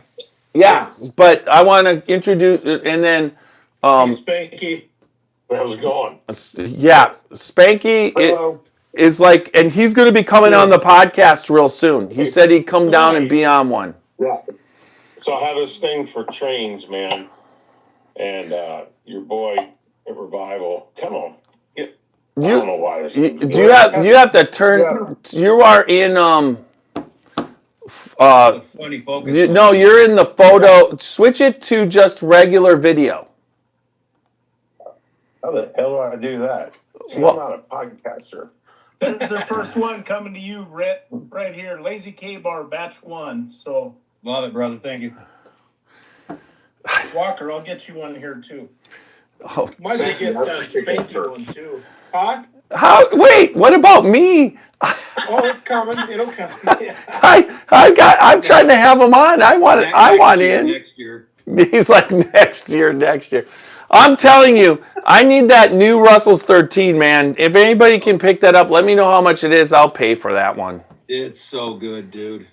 That's one of my all-time favorites. Russell's 13 is my all-time favorite. honestly. It's delicious. That This first batch is was good. like, William LaRue Weller and Russell's 13. Those are the two. Both of them made me cry when I drank them. That gold foil, don't sleep on that either, but that's a hard pickup. It's good though. I've tried it. Holy shit, is it good.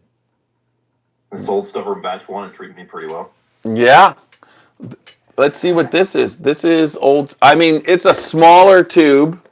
I mean, those big tubes you went to are insane. Hey, have you ever had any Old Stubborn, Kirk? No. And it looked really good. It looked good. You are missing out. You are missing out. Yeah. What's your I'm proof? selling a lot of that stuff out here. You guys have a lot of good stuff that I can't get my hands on, that's for sure. But that's okay being at the end of the line. It keeps the riffraff out. You guys, Unless the open sign is on. the one thing I gotta say, Kirk, is that every part of the country has their sweet spots, and some people get a lot of this, some people get a lot of that, some people get this, and you go to Kentucky, you get stuff. You go to Chicago, you get stuff. You go to Iowa, it's all distributed differently. But everybody, yeah. I'm gonna make a trip to Colorado next week, and that's gonna be expensive. I'm gonna burn up a credit card on that one, I'm sure. When are you gonna be back? The next Friday after this. But I think I'll see you Sunday. I can come see you, Randy, for Sunday for lunch or something. You were going to set us up a sippers with some of the guys in Bozeman for Sunday. You still able to do that? Yeah, I'll work on that today or tomorrow morning. I'll meet you for sure, and one of my international shipping guys will be there too, probably. And we'll be there around just before 3. Okay. Did you see the promotion? Tony, is that what you want as far as horizontal goes? Yeah, that's it. That's perfect. That's what you. See everybody. Oh, look at Spanky. Spanky figured it out. Look at he got the trains from Brad. I got the train set, Brad. He hooked me up. That's pretty cool, man. Here, want to see? We were looking at a train, but this is what Brad sold Roxy on, and I gave it to her for her birthday, because whenever we go down, both our birthdays. But look at this one. This one's awesome. If I hadn't already spent like $3,000 on bourbon, I would have bought the car. Oh, nice. Look at that. Nice. Mother Goose. I mean, that is a. Need it. Talk to me, Goose. Talk to me, Goose. I mean, it is like in beautiful. Look at the tax stamp on that baby. And so what's really cool about this one? So you got the tax stamp. Look at this. Or maybe it does. So all the bourbons in here, and then the isn't that? It's called Ducks Unlimited. But I mean, even this perfect. It came in the box. I've got the box and everything. Pretty neat. Nice. Yeah, he only had the box for the bourbon car that I had, but he didn't have it for the engine or the observation car. But I was looking at a Roadster. He had a Roadster flask. All Jim Beam. Did he show you that the bottle of I.W. Harper I bought? He wanted me to bring it to you, and then I said, no, that's a bad idea, because then you wouldn't be stopping with your van full of people to buy stuff at this place. Oh, we'd stop, but yeah, that's cool. Yeah. He was going to send me to grab it on my way up.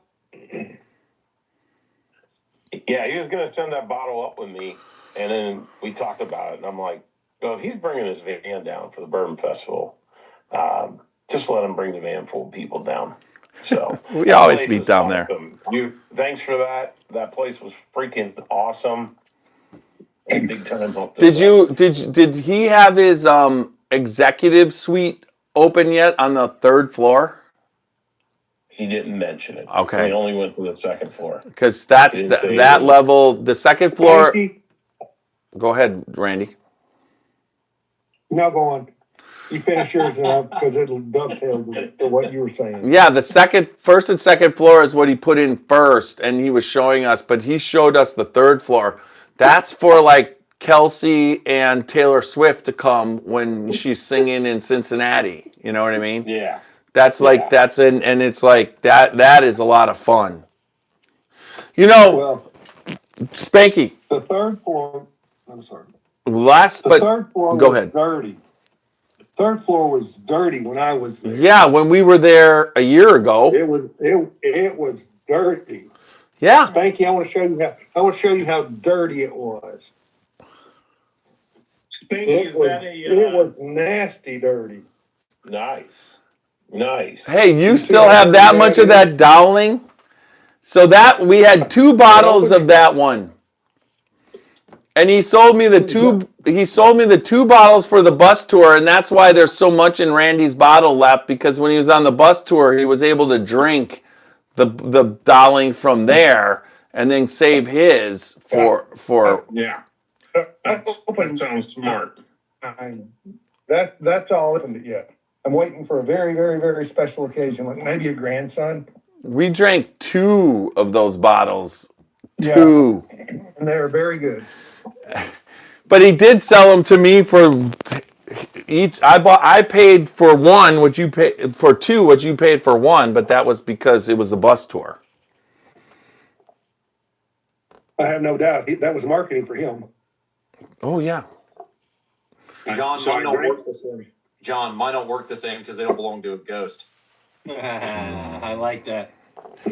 So Spanky, 2027 is the year you have to come down and you need to book that time period for Kentucky Bourbon Festival. You need to come to the festival. You need to book everything in advance. Whatever, have all your lodging, get the tickets, whether it's just regular tickets, try for VIP, and you need to do the bus tour and come down with us. You got it, because John, he's a teacher and he's going to be retired, so that he can do that in 2027. Is that in September? Yeah, it's yes. The week after Labor Day. Well, yeah, All right. It varies yeah. I'll be there. I'll be there. this time. Because this time it's worth it. The last 2 times it's been the weekend after Labor Day week. Or the weekend after Labor Day. Yeah, the one I week. don't know if that's what they use as their. Well, I mean, this week at least it's the second week. The last year it was the first week in September. This year it's the second weekend in September, so that's good. I picked up this gem, Yeah. Nashville, and a few others. Have you guys tried this 8-year? Show it again, please. Louisville. Louisville Rickhouse? Oh, Yeah. Lulu. I have not. No. But it's a Louisville Rickhouse. That 8-year is amazing. And then I've never been to Angel. I went to Angel this time. I'm not a fan after I drank their rye, just too mapley. This bottle of bourbon was stellar. This is their 15th release, 2026 cast strength, 15 edition. If you open that, I'd like to taste that. It's outstanding, dude. Because I've had some of their stuff when they first released it, and I wasn't a fan of their bourbon or their anything. And then, but cast strength, I want to try. That's for sure. You did before, just not this most recent one. He We just had a got friend, November. Spanky, who we couldn't convince to stop buying pours of it. We were trying to tell him, dude, you're going to break your wallet. You're going to break your wallet. Matt. He wouldn't listen until he got the bill, and he said, "Oh, I didn't know." I mean, it was so Spanky. It was at the Christmas party, and we had all the pours, special pours, and what Mike did when he was there, he would always open the bottles, sell full price pours 4 or 5 off to pay for the bottle, and then he'd put it back for our Christmas party, and then he'd sell it to us reasonably. But Angel's Envy cast strength bourbon, it was Angel's Envy, wasn't it rye? That's right. No, it was bourbon. That came through, and he said to me, I got this today. I haven't, it's got to be full price. So let people know. So he goes, So Matt goes, I want everybody to try it because he's an Angel's Envy fan. And I believe you met Matt when we were at the festival this past weekend. And he goes, I want everybody to try it. He buys 6 pours at $95 a piece. Then he did it again. He did it more than once. You have this one, Tiny? Fortuna? Fortuna? No. I've had the Fortunius Reunion, but not Fortuna. I've got some of those, Spanky. I don't have that label. I've got the blue one, 8 summers old, and just the standard one. Those are good. Yeah, I've got a Fortuna somewhere. I'll tell you, Red Carrot. I doubt you've had this. Out of the park. Huh? Spanky, I doubt you've had this, but when you go, this is actually a Trail Hotel. This is help me out. This is 1792, right? It's Barton's, yes. Tiny. Yeah, it's Barton's. And they bottle it there. It is really nice tea.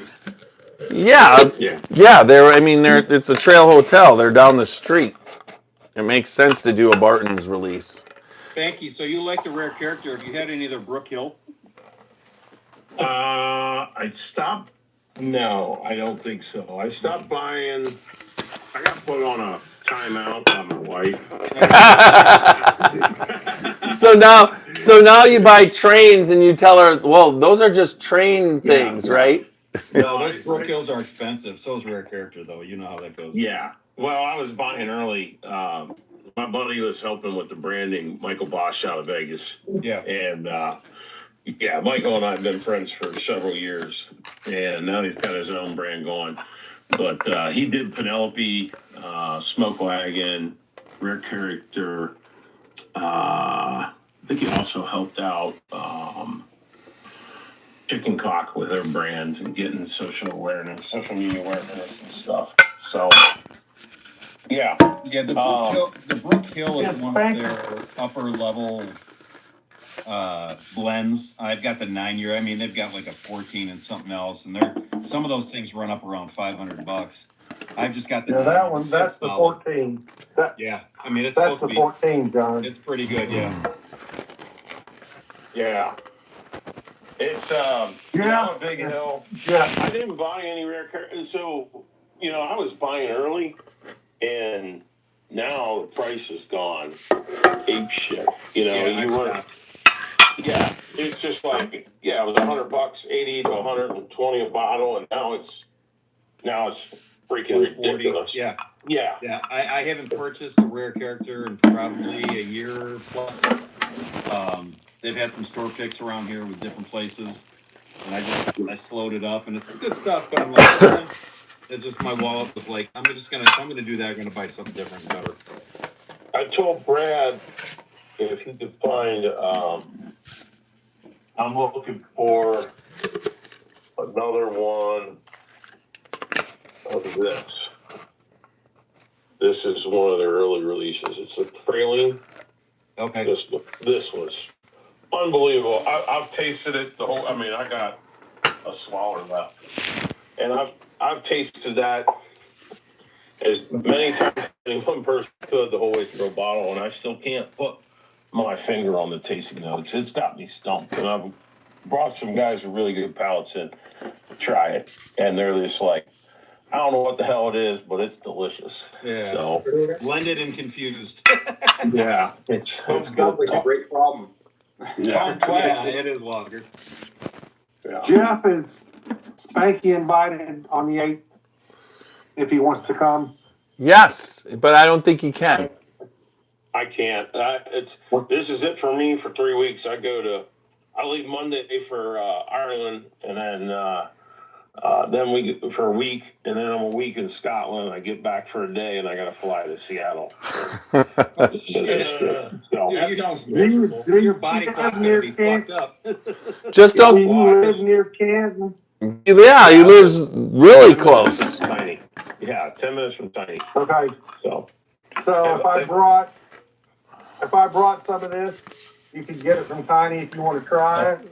Oh, absolutely.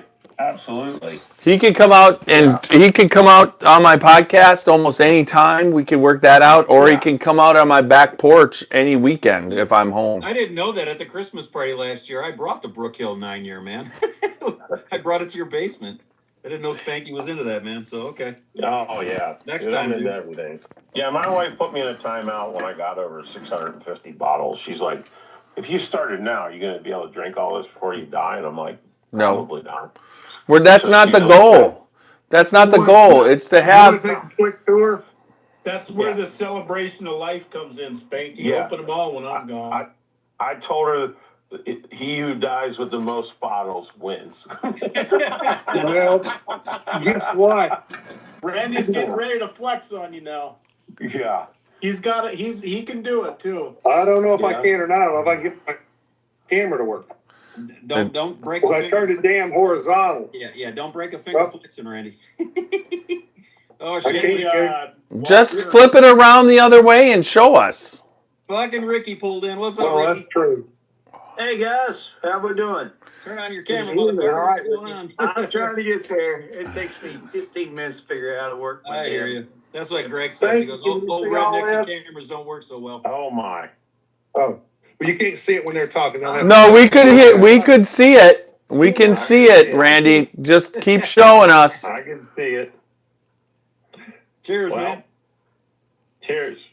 I've been trying to sell a lot of my collection so I can start buying again, but I haven't been very successful in selling it. No, Yeah, we're not. People aren't buying like they used to. Nope. No. I tried to sell it to WL. Nobody bought it.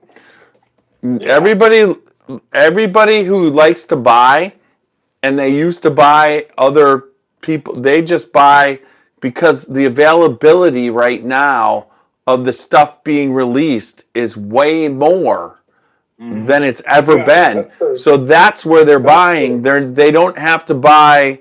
But as you go, and it becomes a dusty, it'll be worth a lot.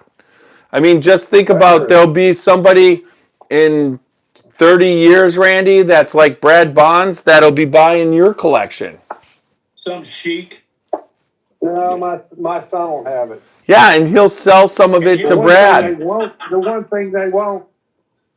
one thing they won't be able to buy because he'll keep it close to his heart is this. Yeah, and you're coming, and you're coming for the.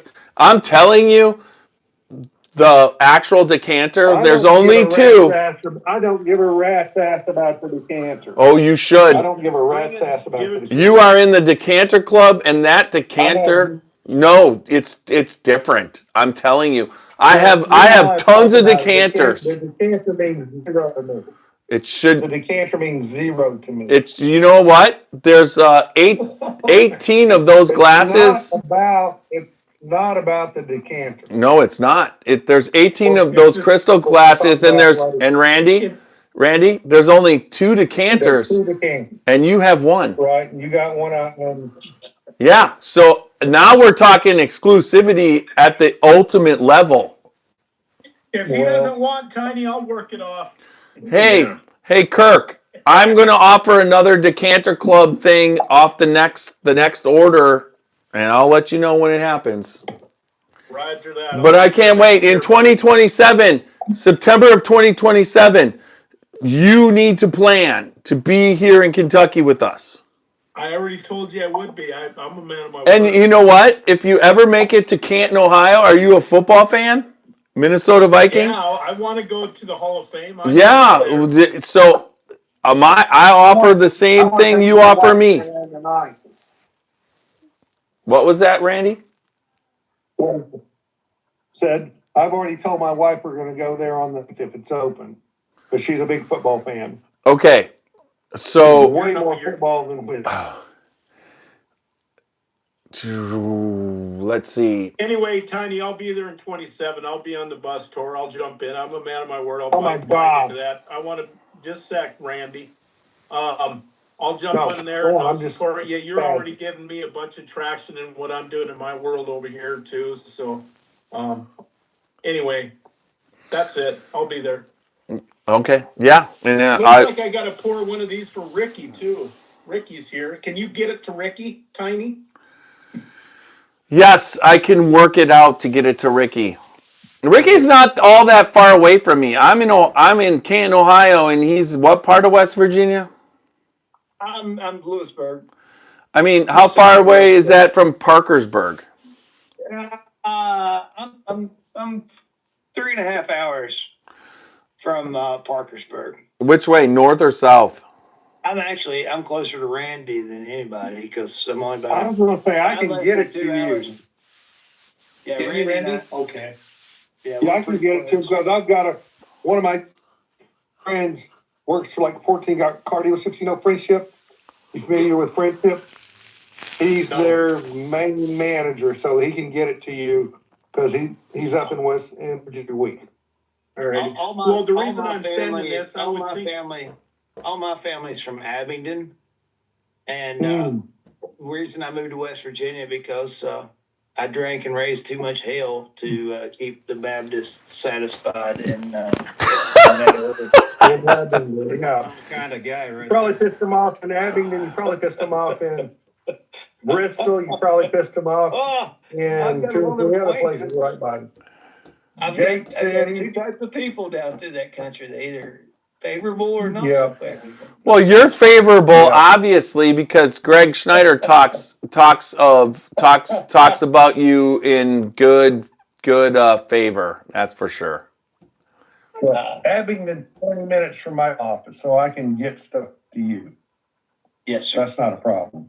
Here's my thing: if you get colon in this lazy K bar here in Tiny, my guess is they'll send you some. But if they don't or whatever, if these guys are all on, they're going to have some samples where they can do it themselves. And this is actually the batch 1 exclusive. I just opened up a pretty good bottle tonight. All I send to you guys. So all I can tell you, Kirk, is I did not approach Cole at all. And Blythe is her name, and she did. And so I'm just every day I kind of look for her email. Now they have there's a new marketing director at Larkin who contacted me today. What? That's right. I'm talking Spanky. Sorry. Yeah, Spanky. What's that? Is that Rare Character? Yeah, Rare Characters, Exceptional Series. Yeah, the Exceptional Character is at 160. What's the proof on an Exceptional Character for you? I think it's 134.5. So I think their first batch of Exceptional Character came out at 160.1. And and I was with Maul at the Trail Hotel, and he basically took me into the speakeasy, and he's like, "Have you ever had that?" And I'm like, "How much is that a pour?" He's like, 120. I'm like, I'll pass on that one. So we're sitting there, and all of a sudden he brings me over a 1 ounce pour of it, which I was planning on spending about 15 minutes in the speakeasy because it was kind of whatever. But it took me about an hour to do 160.1 to sip that baby down. But it was the most freaking delicious thing. I'll tell you, it was tongue dips. I just dipped my tongue to get it's 160.1. My liver is like, hey, you better ease up on this. Do not do this to me. You got to put 3 drops of water in that, man. I didn't. 161.1, and it drank like 140. Drank like 140. Wow, way to light it up. Yeah. That's the kind of liquor you don't have. I was proud of myself, though. I was. I'm like, I told Maul. I went out afterwards, and it buzzed me. I mean, honestly, and I smoked a cigar, and I gave him a cigar, and I let him have some of our barrel pick, and me and him have been friends ever since. Is he still there? Yes. Or has he moved on? Nope. He's still there. Good. He reminds me. Mal Ramos. Yeah, he loves his job there. He ain't moving on. Who's one's closest to that one? Spanky? Who's closest to Spanky? Who can get it to him? Me. Oh, I mean, I'm 10 minutes away. Tiny by Me far. and Tiny are We basically live close to each other. You guys are hard on bottles. I'll be seeing them. I'll be seeing Tiny on 3 weeks after, so I could take it back in my airbag unless you want to mail it on. No, actually, I'd rather send it with you, Randy, for all these, except Walker and probably John and Walker, if you get it, I mean, honestly. Well, Ricky's close to me. Okay, then I'll just send them all with you, except for Walker and John. Yeah. Well, I've got stuff to get to Walker too. All right. I got a bunch of stuff. And Randy can leave the stuff to get to Walker, and I'll get it at Bourbon on the Banks. My phone's about to die out. All right. I'm about to lose you guys. If I do, cheers to all you gentlemen. Hey, Ricky, did you get to see some of the podcast? It's done blanked at me 3 times. So anyway. Did you, Ricky? Ricky, do you have my information? No, but I'll reach out to Tiny. I'll get it. Okay, he's got it. Hey, Ricky, did you watch some of the podcast tonight? I tried to hit it. I was traveling. I Okay. had some Shriner events. I'm just hitting in and out. West Virginia, service is not that great. When you're traveling. So I would hit it as I could and could go in and out. And I got home, changed my shirt and shit, and jumped down here, trying to have a drink. But then I got a big day. I got to go back to Charleston tomorrow. Okay. So cheers, gentlemen. Cheers. Thank you for stopping in and saying hi. Cheers, Ricky. Good to see you, Ricky. Guys, I'm going to jump off because I'm about 2%. I'll be All back right. in a minute. All right, brother. See you Good soon. night. All right, What Spanky, you got check. there, John? Spanky, yeah, that was Spanky, that look was- at this. That's the Chicago skyline logo. Badass, man. Yeah, that was a good bottle. Who picked that? This is Malloy's. It's a place by me. Jeff's been there. Randy's been there. Hey, did I win the lottery? No, that raffle ends in August, so you'll know in a couple weeks. All right. Yeah, I'm not going back into my storage room, but No, these are those are cool as fuck, man. Nice. I've got another probably 15 bottles besides. Everything rare character is fucking crushable, period. Always. Yeah, that's good stuff. It just I kind of got burned out on it, to be honest with you. And again, it's good, but in the price, like Spanky and I were just chatting earlier. It creeps up on you pretty hard, you know. Yeah. And Did you get any of Bosch's picks with the Ambriana? I'm not an Ambriana fan. oh, the Umbrella. Wait. Did you say Ambriana? Is that like the pop singer? The pop singer? That's her brand? Because I think Ambriana should do. Ariana should do an Ambriana brand. Yeah. That would be cool. I don't know. Here's what I know. It's like Pete. The SOP. He's talking about Ambriana. I know what he's talking about. I'm enjoying. Hey, Randy, have you ever had any of this? Back it up. Who is it? KO Distillers Reserve. They're out of Virginia. Tiny, you dare question what I've had? No, I asked if you had it. I'm asking. I have been to the distillery. Yes, I've had it. And then, I've got about 10 bottles. do you got their bare knuckle? I don't know. Let me clear some shelves and see. Shit, Randy bare knuckled that bare knuckle. What are you talking about? I got that one, which may be the one you showed. Randy can say whatever the fuck he wants tonight for $200, man. Rock the fuck out, Randy. I don't give a shit. He brought the thunder. I was like, what the? Did you meant this? My mom lives 15 minutes. I did mean to do 200. Yes. You didn't mean to do 20 and add an extra 0. No, I meant to. I would have been happy with 20. Kirk, and then What I'm telling you is my mom lives Do you know where KO is? Yeah, I do because It's in it's in Manassas, Virginia. That's where we had our first house. okay, good. So that's good. That's why I asked you because my mom lives 20 minutes from there. I believe. Do you like it? Oh fuck yeah! They sent it to me. This was out of the blue. She sent it to me, and then I'm like, oh, I like that. So they're coming on August 11th. Okay. Well, I have met the master distiller. What's it? Now you're gonna. I don't think I got that burned in my brain yet. I will once I do all the research. This is another one out of Virginia. This one's out of Roanoke. It's called Brady's Distillery. No, I'm proud as shit of this right here. That looks like a Virginia bottle too. Yep, it is. George Washington, Commander in Chief. Looks kind of like that one right there. Yeah. Whose is open? No one's. Mine's not, because my son gave it to me. I'm not gonna open it because that bitch cost $300 and it still probably isn't that great. Yeah.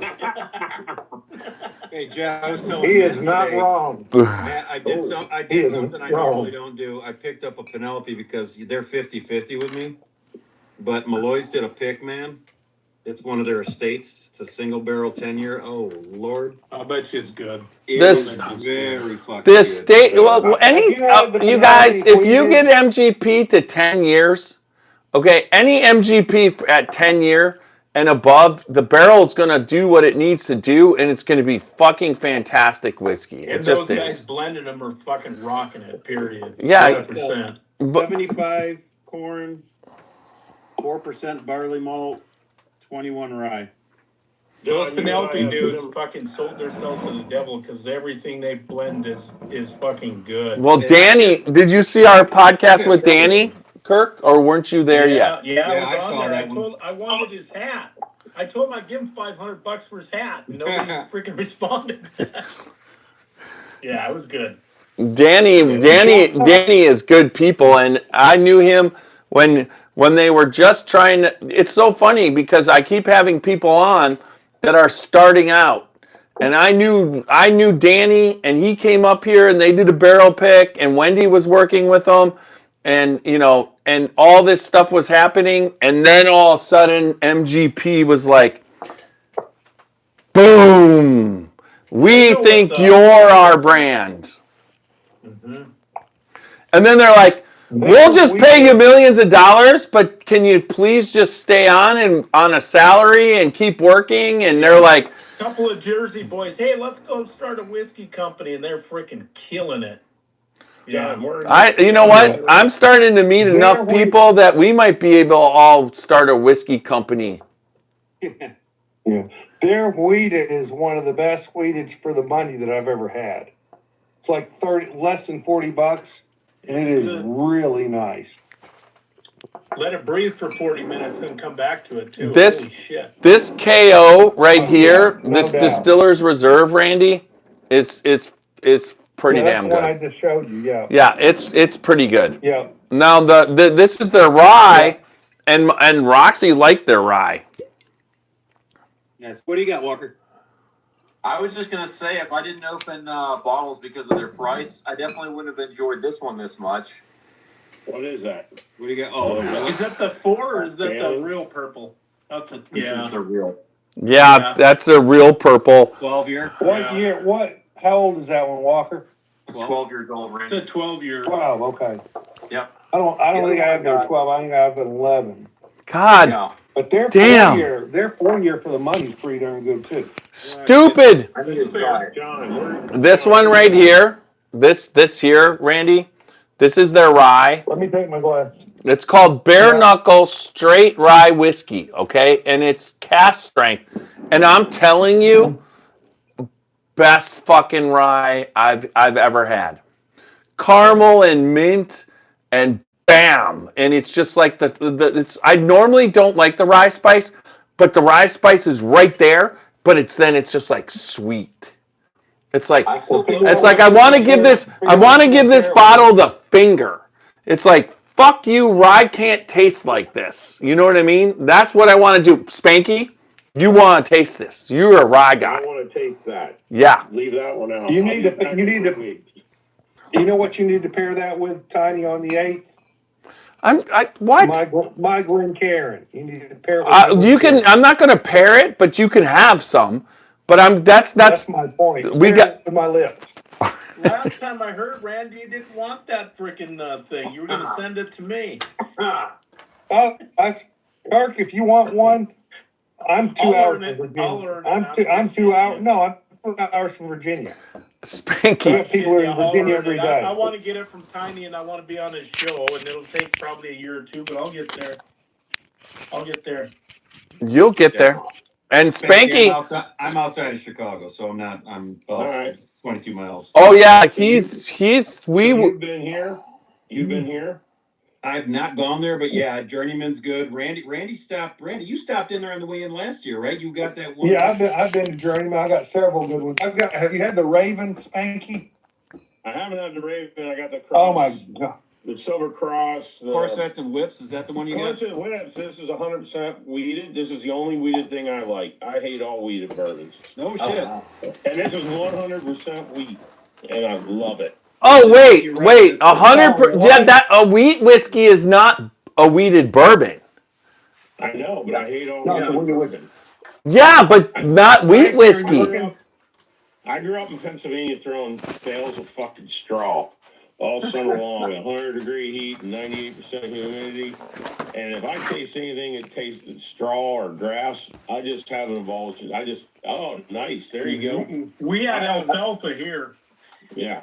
And I'll tell you what, if I get Keep looking. straw or hay, I'm done.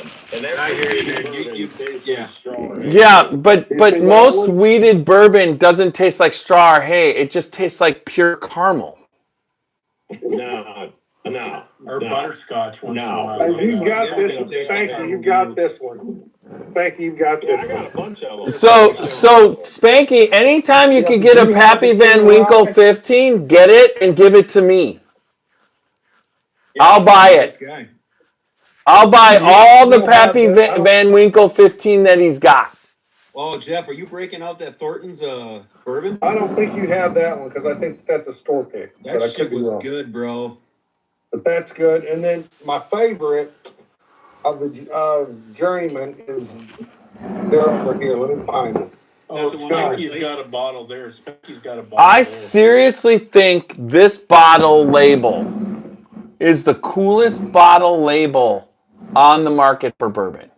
It's Silver the, Cross, it's, that's it's beautiful. the padlock one, Jeff, to the Yep, it lines up. The key lines up. to the well. That's the padlock to the well. I know. You know what I mean? Yeah. So on those bars that we saw, those jailhouse Almost looks bars. like a Weller's bottle. Oh shit! God damn it! It's called. Thank you. I can't find my. I mean, can you think of a better name for a bourbon than Dead Drop? Yeah, it's Capone. You dropped dead when you were around that motherfucker. Yeah, but the Dead Drop was you basically leave it someplace and then you wait so that nothing happens and then somebody goes picks it up. Yep. Prohibition. Hey, Rick. How many Keep bringing guys- up Capone here, Rick. I've got some pictures from a bootlegger Ivankovich out of Anaconda, Montana, back in Prohibition, and he was here. Oh, I can't wait to see him. Do any of you guys like Come in, Kirk. I'll Virginia take you to his whiskeys? grave. It's not far from me. Y'all like Virginia whiskeys other than the KO? This is a good Virginia whiskey. Yeah, of course. Oh, the Pioneer? The American Oak. Jesus Christ, Randy. They're going to be releasing the Bowman Cast String Batch 5 here. Hey, we are all going to be Randy's pallbearers at some point. Randy, don't forget us, brother. I mean, after tonight's $200 fucking, that was fucking awesome. I'll be his pallbearer. How do I get in your will? I almost one-upped him. I almost did it, but I'm like, nah, I've been given a few bucks here and there. You still have some catching up to do, Randy. No, I don't, because I'm in a different ballpark from that. I just did that I just did that one time. I'll So send you I'll another never one catch next week, up. then. You, Kirk, I'll never catch Oh, up. there you to go, buddy. I mean, Randy's the only person here that has to deep throat every single day. To drop? Which one is that? I would walk around that face. You know what that means, and I don't know what. It has nothing You guys to. want to see one of the best bottles? You open people's mouths and you look in it. That's what it means. Oh, okay. You're a dentist. You guys My want to see one of the God. best bottles ever made? I wasn't being perverted. Oh, we're messing with you, Jeff. It's good. We got you. Y'all want to see one of the best bottles ever made? And I think Tiny Hour are the only two in the room. Uh-oh. He locks up right at the time. His call is just in and out with the internet. John, were you in the League of Is Extraordinary? it locked up or do Your picture's locked up, Randy. We can hear you. Were you in the League of Extraordinary Drums? Well, it's 067. No. Or 037. Oh, Alright, no. Well, let's give Spanky some. We all know what I think the best batch ever was. It was Old Carter Batch 9. American whiskey. You guys see this bottle? I'm looking for it. Jepson's, What not is Malort. it? Oh, Jepson's Malort, but Jepson's did their own bourbon too. Wait, So that's Jepson Malort? it's not Malort, but Jepson's.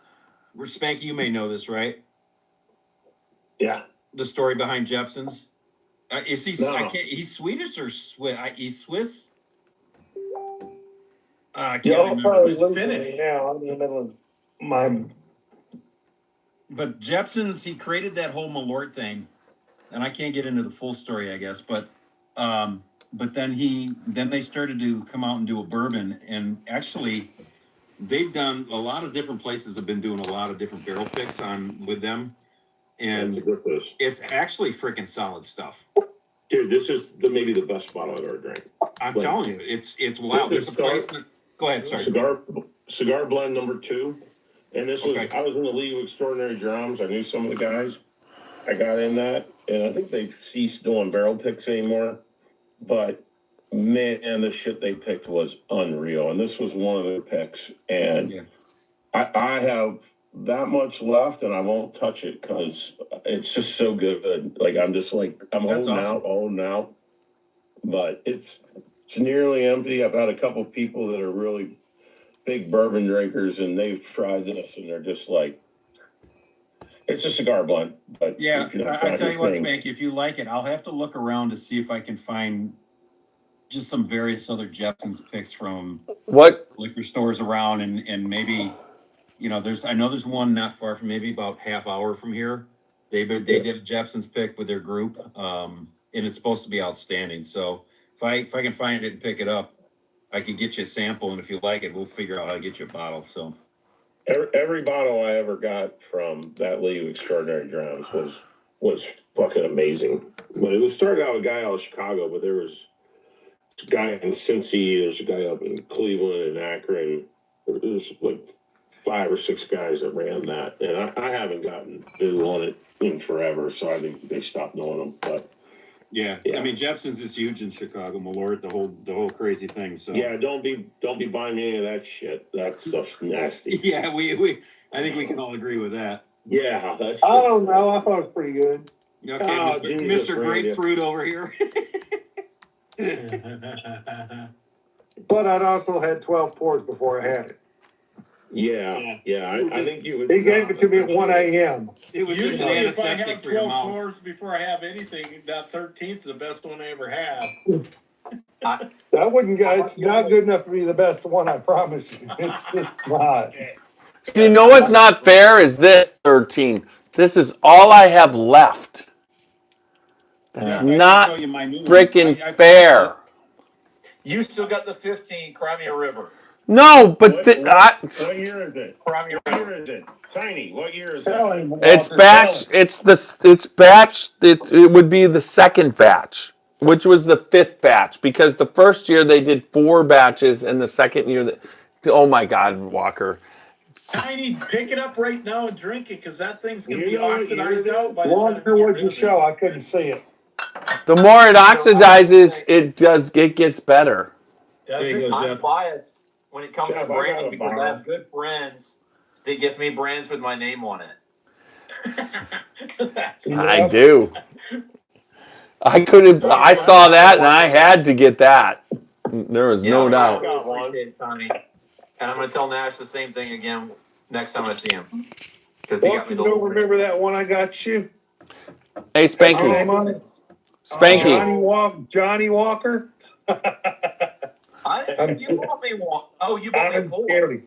Hey, I got you Spanky. something, but it wasn't Johnny Walker. Wow, I got something good. So what I was got the something best? good. What was your best, Spanky? What was the best thing you tasted at our whiskey festival? Because you attended. Yeah. Man, that's tough.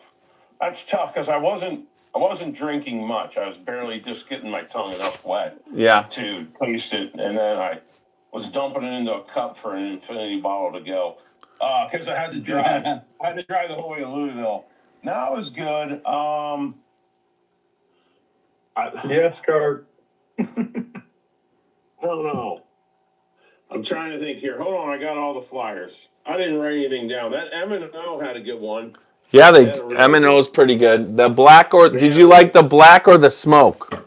I like the black. I did not like the smoke. There's a lot of people. Yep. Remind me of that asshole Pete that can't spell his name right. I don't like Scotch and never will. Yeah, can't even spell his name right. You know, I He's always just like Rodney. Yeah. I like the war. The Whiskey War. Yeah, the whiskey with the blue one, the blue label. What did you think of the Bella Dayton with their? Was that the coal mining team? No, that's Black Diamond. Black Diamond does a really good job. That's some fucking good shit. Adam, that's Penelope and Middle West Spirits mixed together, blended by the blender who taught from MGP, who taught Danny Palacey how to fucking blend from Penelope. Yeah. So I tell you what, that Middle West is an easy drinker. I take it on the golf course. Speaking of Middle West, I had somebody give me two of these. They gave me this one, which is the Orlo Rosa wheat whiskey. Is that cast strength? Yes, that's cast I think that says it's 100. It says it's 100 proof. Oh, it looks like a cast strength bottle. Hey, but then they also gave me this one. So I got both of those. Yeah, the Pumpernickel Rye. Now is that cat? Yeah, that's that. I like it. Double. That's that double at cast strength. That was fucking delicious. Double barrel material. It is really delicious. good. That was really good. It's wonderful. It really is. Here we go. I really was impressed with that. Here we go. Look at that. Right there. I can pull that bottle right there. Orlo Rosa wheat whiskey cast strength. Yep. You had me right till the wheat. Yeah. No, Spanky. You said you're not a fan of wheated bourbon, but you like the wheat whiskey. This is a wheat whiskey, not the wheated bourbon. All right. And I love wheat whiskey because it tastes like it gives a frosted mini wheats flavor that's in wheat whiskey. That when you do a wheated bourbon, you get more like the caramels and shit. Yeah, well, this one, this says, and I believe it, was really good. It says it's got notes of cherry dark chocolate and raisins, and it was really good. Oh, if you really want to get anything that hits me on raisins and dates and stuff. Here you go, like Spanky. apricot, I'm freaking buying it. There you go. That's the newest. Double. That's the Pumpernickel Rye cast strength straight rye whiskey, the newest version. Yeah, I think that's the one. You have to get to my house. What are you doing this weekend? I'm gonna be in Ireland. So you're already gone, but in Ireland. All right. And he's not a Scotch Ireland, guy. Scotland, Seattle, man. I got that. Yeah, what the fuck are you going to Ireland and Scotland when you don't even like Scotch? I like You're Irish gonna pick me up, Scott. So you like so you do like some scotches because they basically make the same damn thing in Scotland without peat if it's not the northern Isle. Yep. What is it? No, the Eastleigh? northern You is know- where they don't here, make it. The I'm gonna- Highlands is where it's not peated.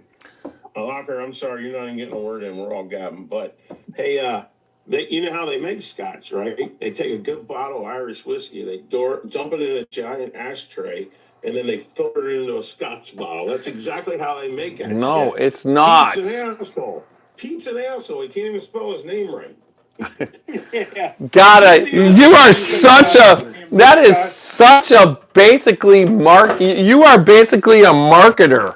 It's like, that is advertising right there. Pete's an asshole. I know a lot Irish whiskey. Pete's. And they are assholes. This scotch is from the 80s. It's really good. Peter Piper, the 1980s, had a long, hard for all the ladies. Oh my God. Yeah, I got to tell you this about Brad down in Revival. Yeah. So I was sitting there Monday, and I'm like, a week from now, Monday, I'm leaving, and I'm going to Ireland, and I did the Bushmills 1970 bottle. Awesome, tastes different than what we get now. Pretty cool. And then he goes, man, I got a bottle of like 1935 Irish whiskey over here, some company I never heard of. He's like, let's open it. I'm like, no, you're trying to sell that. He had it on the shelf to sell the bottle. He's like, fuck it. I want to know what it tastes like anyway. Walks over and pulls it off the shelf, cracks it open, and we sat there and drank this 1930s, early 1940s Irish whiskey. It was pretty good. I will tell you that Brad Bonds, when it comes to experiences, that's what he's in it, to drink whiskey with people and do everything he possibly can to deliver whiskey at a reasonable price. And he's got to make money to support that thing, that monster that he has right now. But it's the coolest. He's in the coolest space. He used to be in this littler space down the road, but he was showing, the podcast is so much about sharing the evolution of all these different brands. I mean, we're talking about McBrayer, we're talking about Ed Bley, we're talking about these people who are just starting out. And as they keep going, Macaulay. I mean, I was with Macaulay when he was starting out at Wilderness Trail. He taught me what I need. Oh. Yeah, that's something right there. Yep. Is that full? You open that fucking thing? That ain't full. It's kind of hollow. Oh, that's damn. Yeah. So I'll tell you what. This has What did I did see? What is that? It's a Redbreast 27. Oh, Lord Almighty. Good stuff. Yeah. Yeah, it's Not bad at all. Yeah. So Where's that on your shelf, Randy? You got that? You don't even have to ask that. The John. last time I played pinochle with my grandfather, he frickin' busted that bottle out, and like 6 months later, he was gone. I've never had it. I bet it's phenomenal. It's fucking exceptional. It's nothing. It's not like it's more almost like a port wine. Mm-hmm. Or if you've ever had Utopias from Sam Adams barrel aged beer. Yep. Like crazy depths of flavors, because they take Redbreast 12 and then they do 3 years in like an orange cast Spanish, but they just do so much to it. But it just sits on your tongue and it coats. It's so oily and the waves of flavor just keep complex, change, and you can't figure it out. Yeah. After I drank this with Brad, he had it on the shelf, and I took the sip of it. I'm like, you're in. Probably the most complex, one of the most complex bourbons I've ever drank. Is that the Rise? That's a rye. Yeah, it's one of the best ryes I've had, to be honest with you. Are you you pulled off the old Swagger, not the old Stubborn, right? No, this is the old Stubborn. I only bought the old Stubborn. Well, I tried the old Swagger, and I'm like, this is fucking delicious. And I was gonna buy a bottle, And then And you got the old he's like, Stummard. did you try the old Stubborn? And I'm like, no. He's like, I got that one too. And he poured that one. And I was like, oh, I'm done. I'm more of a rye guy. So Yeah. I'm a big rye guy. What do you Yeah. look for, hey Spanky? What do you look for on the end of the rise? I mean, sometimes if I start getting some bubblegum notes, the old bazookas or something like that, I'm fucking done for. Or what are you about on I it? get that Yeah. on the front of the rise, actually, especially this one. But I like it on the front and the back. I mean, it's if tough to find. I would You get say some I'm looking for the spice, that rye spice that finishes like sweet caramel. It's like like okay, if the rye spice goes rye spice and then it goes spicy spice, it's like fuck that. But if it goes spicy and it's like it's got the bite and then it just goes sweet, I'm like, What about that hint of boom. citrus that can be in there on the freaking mid palate? Yeah, then I'm not in. No, Yeah. no, I'm not in. Usually it tastes okay. spoiled for me. The two best It ryes. tastes like the orange, lemons that or limes citrusy either. flavor, that lemony citrusy flavor was sitting in Not the lemons or grass. limes. No, I don't want that. But a different citrus, like a tangerine. Okay, but usually, Yeah. I've never picked up orange in a rye love it. before. Seagrass is John. great. Oh, seagrass? Spanky knows what I think of that. That's right up there with Angel's Envy. It's like when we did the first Mother Stewart's event 4 years ago where I met CT. I'm sitting on stage and Angel's Envy was one of the distribution people that were at there of the three. It was Angel's Envy, Hainer, and Dayton Barrel Works. All three were there. And I basically sipped the Angel's Envy rye and I just basically spit it out. It was like, pfft. Now, Spanky, Yeah, no. I went to Kentucky Bourbon Festival in 2021, right? I had been there in 2019.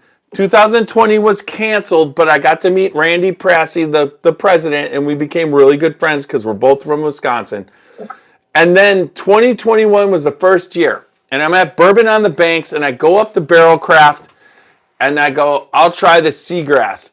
And I'm telling you, I tasted it, and I wanted to spit it out in their faces. But being a podcaster, I basically waited, and then I just kind of calmly let it come out of my mouth. Hey, all right. Hey, Bob. Hey, how you doing? Good to see you. Boys, Spanky, room. what's your favorite rye then, Spanky? What's your reach for? I gotta know that.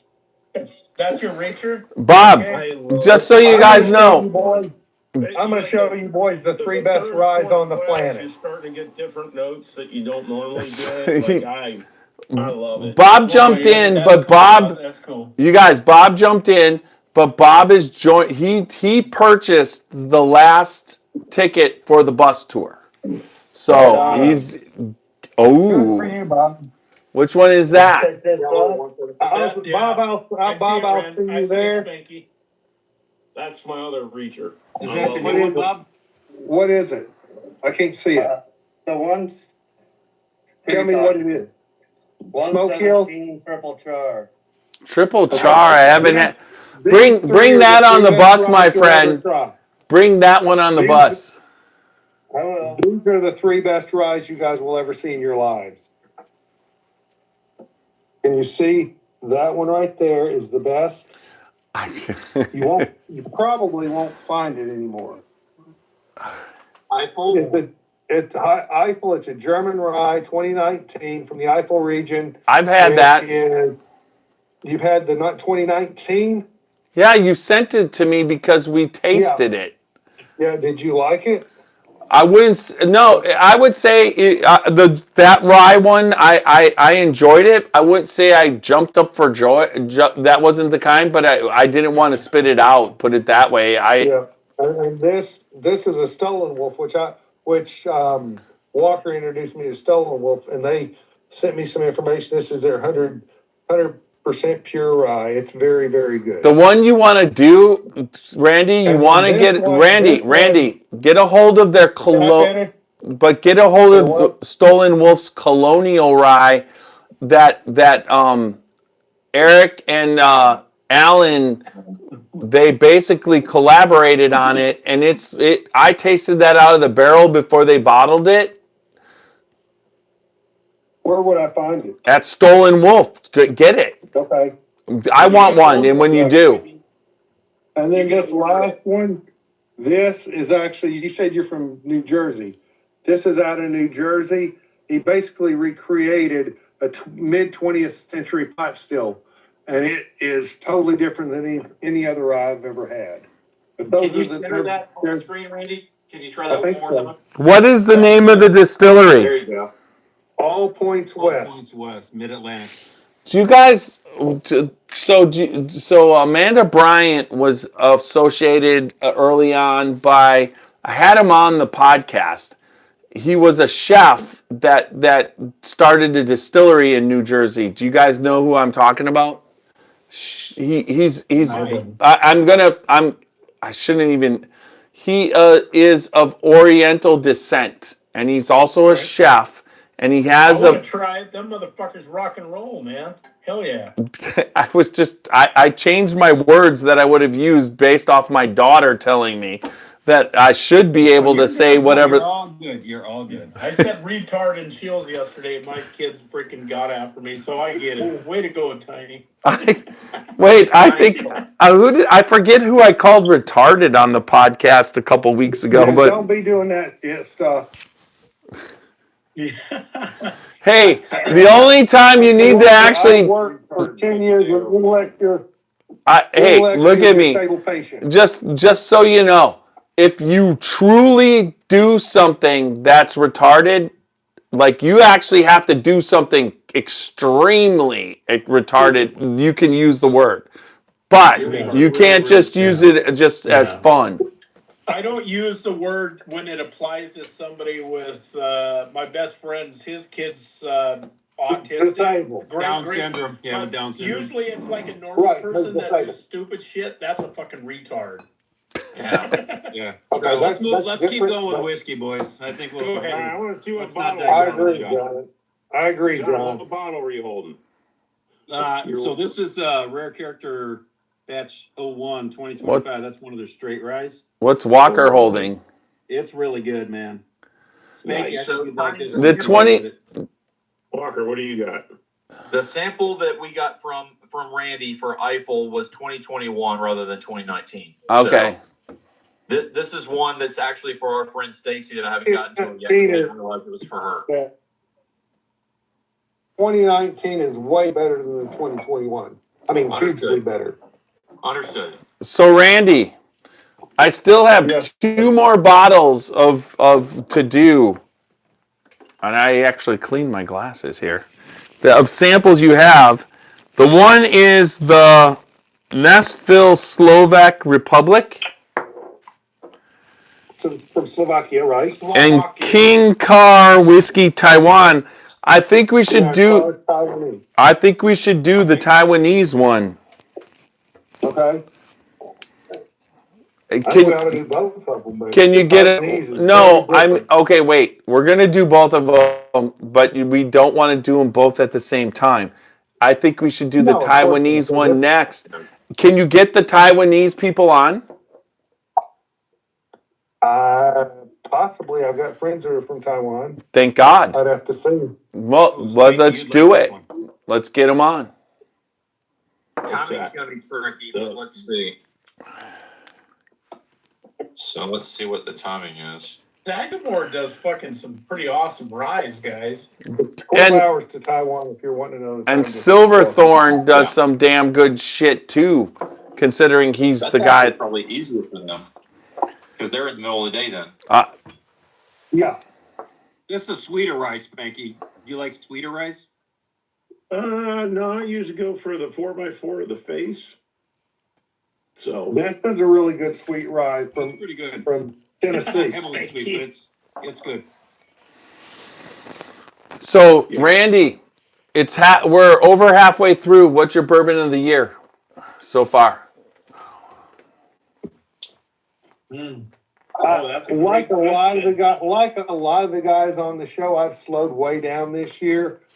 But mine, and you guys won't like it because we got different taste buds, but it's by far this one so far. It's a Guadalupe cast.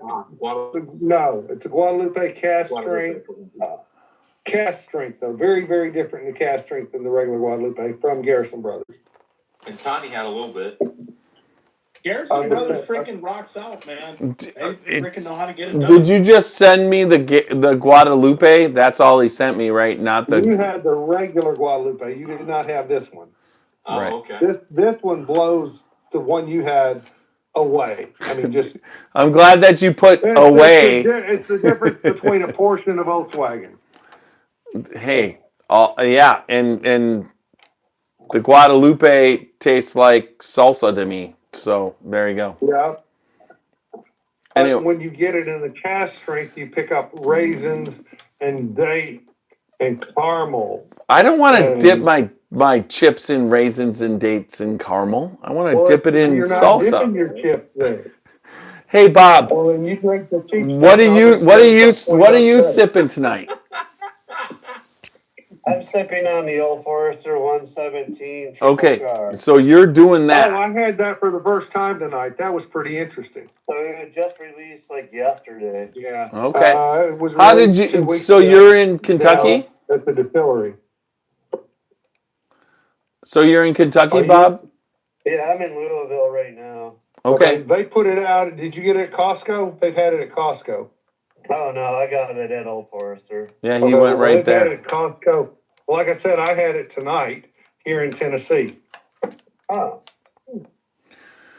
And it's good. Honestly, I like a couple of the other. I mean, I've got a couple of 117s, as you might be able to see. That's cool. Yeah. But it's up there with most of them. No, it's really good. The rum, This I is, still like their rum cast the best. That's phenomenal. And their extra old is good. That's what I got right here. I got the extra Somebody old. told me this one is the one that they actually did in Louisville. Yeah. Bob, you'd like this one. If you like char. Oh yeah. What are we looking? What is it? Oak of the Covenant by Whiskey Thieves. It was a heavy char. And Okay. It's freaking amazing. It's called Charnado. Like right here, you can see it's Charnado. Charnado, I love that. Spanky, can you get with Tiny before you take off for Ireland? Yeah. And could you leave me a little pour of that for our party? For Charnado? Yeah, like an ounce. Yeah. That would be so cool. I'll find something really cool to leave with you. He leaves Saturday. Tomorrow's Friday. Yeah. We'll leave Monday. You get an ounce? He leaves Monday. I'm So- just busy all weekend. You are? Yeah. Yeah. Just a little? A lot. A lot. Just a little? Okay. Just the golf, tip? Golf. Yeah. Just the tip. That's burying, baby. So I'll meet you halfway at a speedway. I tell you, we live 10 minutes apart. That's what I mean. So I'll meet you. Walk before you get your car started. I'll meet you at the speedway on Whipple and Everhard. You Spanky, are at the fucking Hilton, man.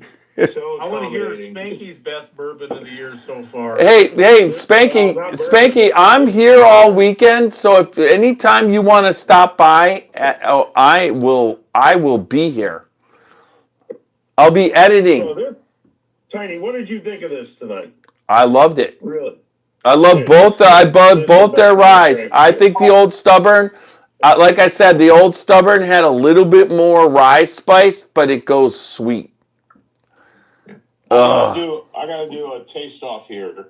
So I haven't drank a lot this year, but these are all ones I picked up. So this was Louisville Rick House, 8 years, single barrel. It was a Nulu exclusive. I don't know why it was Nulu. I bought it at Louisville Rick House.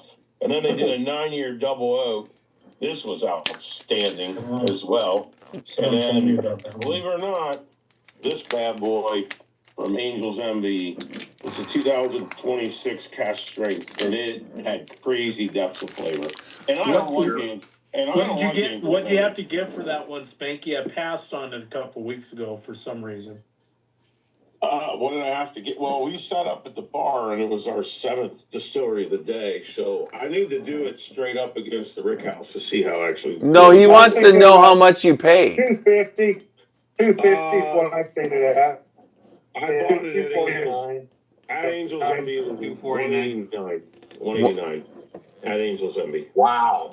I would do it for 180. You want to know what they're doing? They're discounting that shit so that they can get it out and let everybody know that it's good. Because Angel's Envy with their bourbon on their first release of their bourbon, in my opinion, they basically, I've always said, this is what I said.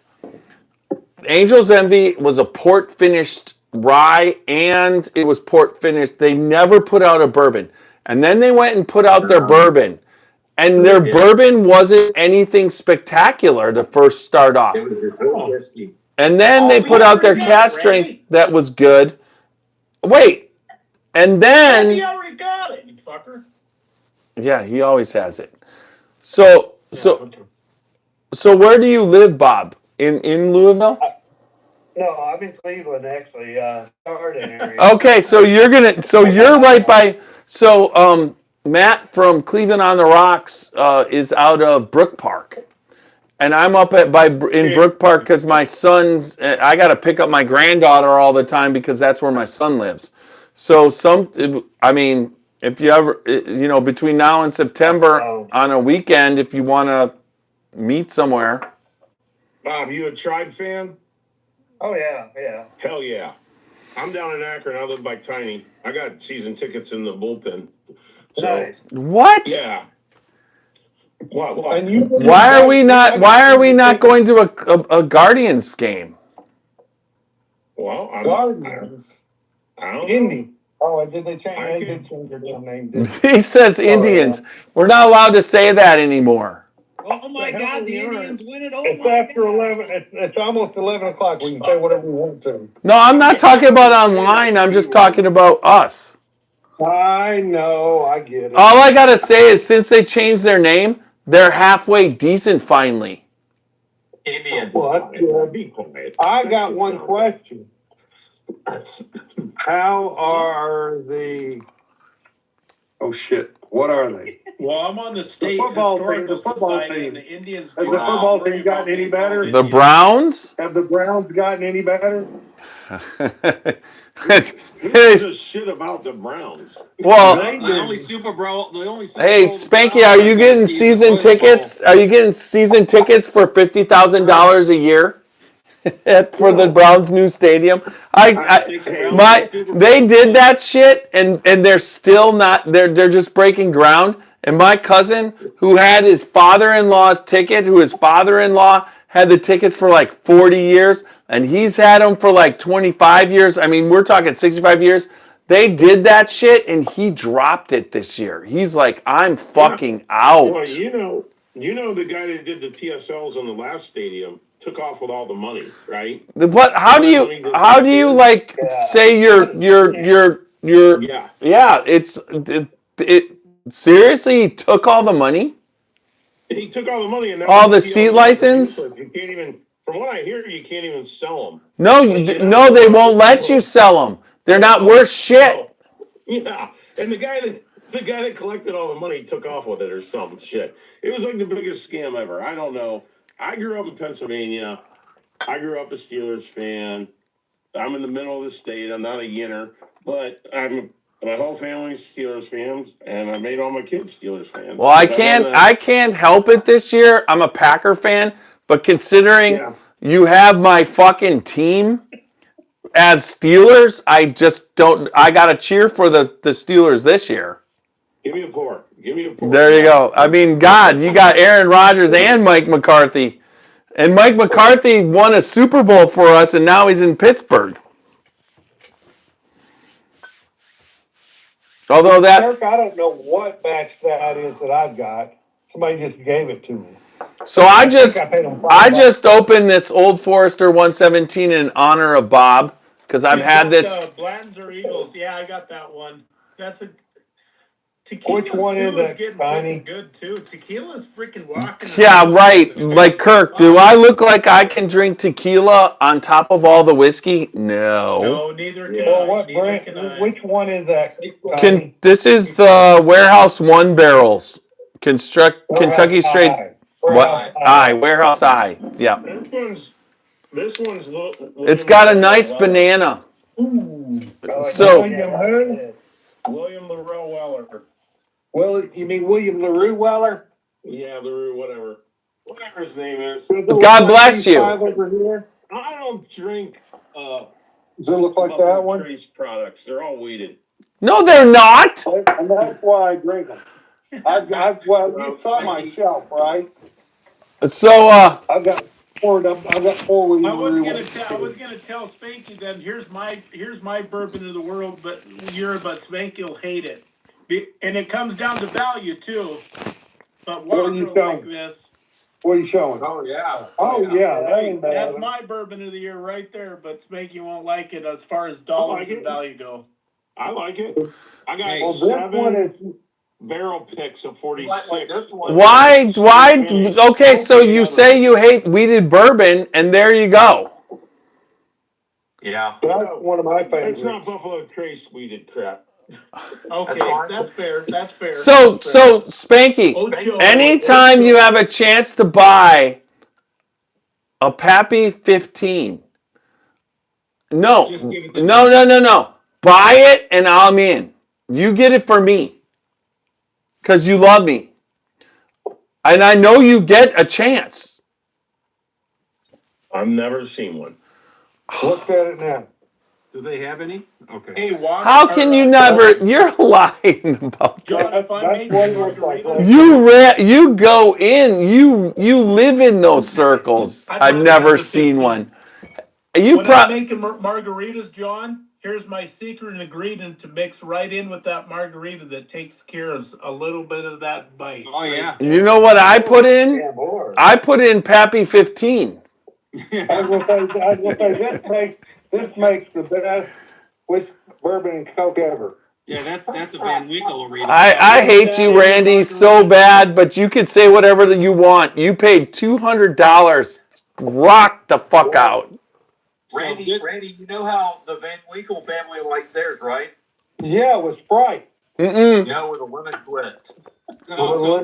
And you know they also like it with, hey, Walker, Julian liked it with root beer.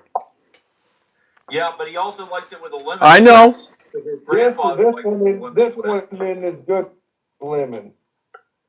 Yeah. That one's not quite as good lemon. You don't even have that one open, and you know that. I don't have any of these open. I'm waiting for special occasions. No, I think you should just wait for one special occasion and save them and then sell the fuck out of them because those things are, those are gold. All right. Now, when I come over to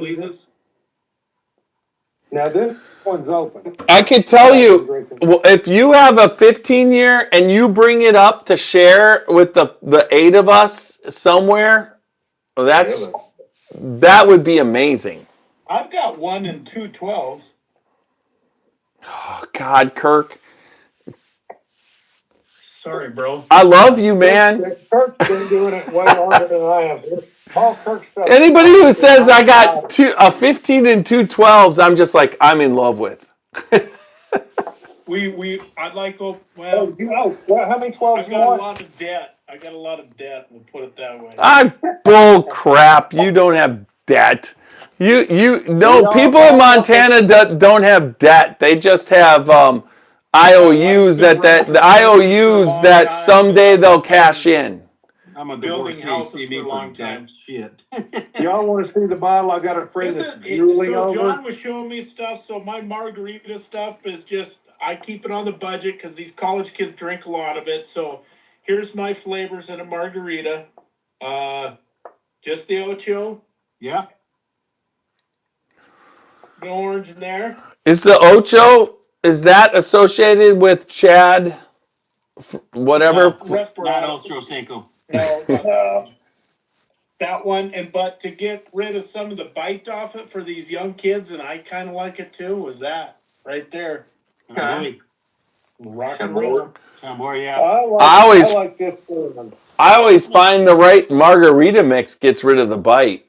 Yeah, this one's soaked in old Fitz barrels. Yeah, you're right. You got the Fortalezas. These are really solid. Ooh. Yeah, those are What about the Grey Goose that was soaked in old Fitz barrels?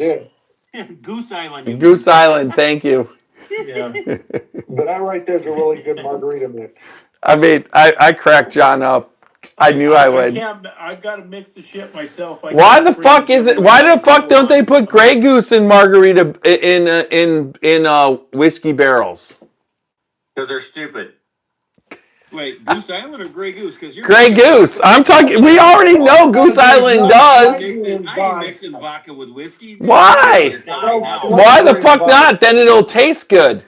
Yeah. There's no flavor in vodka. Yeah, and if you put it in a whiskey barrel, it's going to taste like whiskey. Yeah, Well, embalming Fruit fluid. in Are it you for a kidding me? couple months, it'll taste like fruit. Fruit? Why would it taste like fruit in an old Fitz barrel? That's not what I said. I said if you put fruit in it for a couple months, it'll taste like fruit. Yeah, and if you pour Sprite in it, it's going to taste like Sprite. It's the whole purpose of vodka. Mix it and get fucked up. That is vodka. It's not a good liquor. It's designed for, all it is designed to get fucked up because it's not, although clicks makes a difference. The only way to drink vodka is Kettle One, put it in a frickin' barrel, an oak barrel. That's the only way. And So- actually put raisin in there and date, and then let it sit for about 3 weeks. I think next year when I do this bus tour, like this year I have to cut it off at 24. And Bob is going. He picked up the 24th ticket. And I'm going to tell you, next year I'm going to sell out the whole bus and we're just going to drive to the distilleries, fuck the tour, and just get fucked up. 50-some people. There's number 25 in my truck right behind y'all. There's Somebody only would one bring the good vodka, box, yeah. gentlemen, Picking all Yes, the there names is, of and I've vodka. got it. and it's Oh, by that's New World. Their fucking Nice. vodka, they age it in a bourbon barrel for a minute or two. No shit. There you go. This is a good vodka. I fucking hate vodka. I will not drink any vodkas, any of them. This is the only one, and the only way I drink it is neat because it actually has a flavor that's good. Okay, so That's interesting. so Spanky, when you go on the bus tour next year, because everybody here is going to be going, we're going to go to the House of Commons where Dave Sandlin's there. He owns it, and he's treated us so fantastically. Last year, as Randy will verify this. He will testify.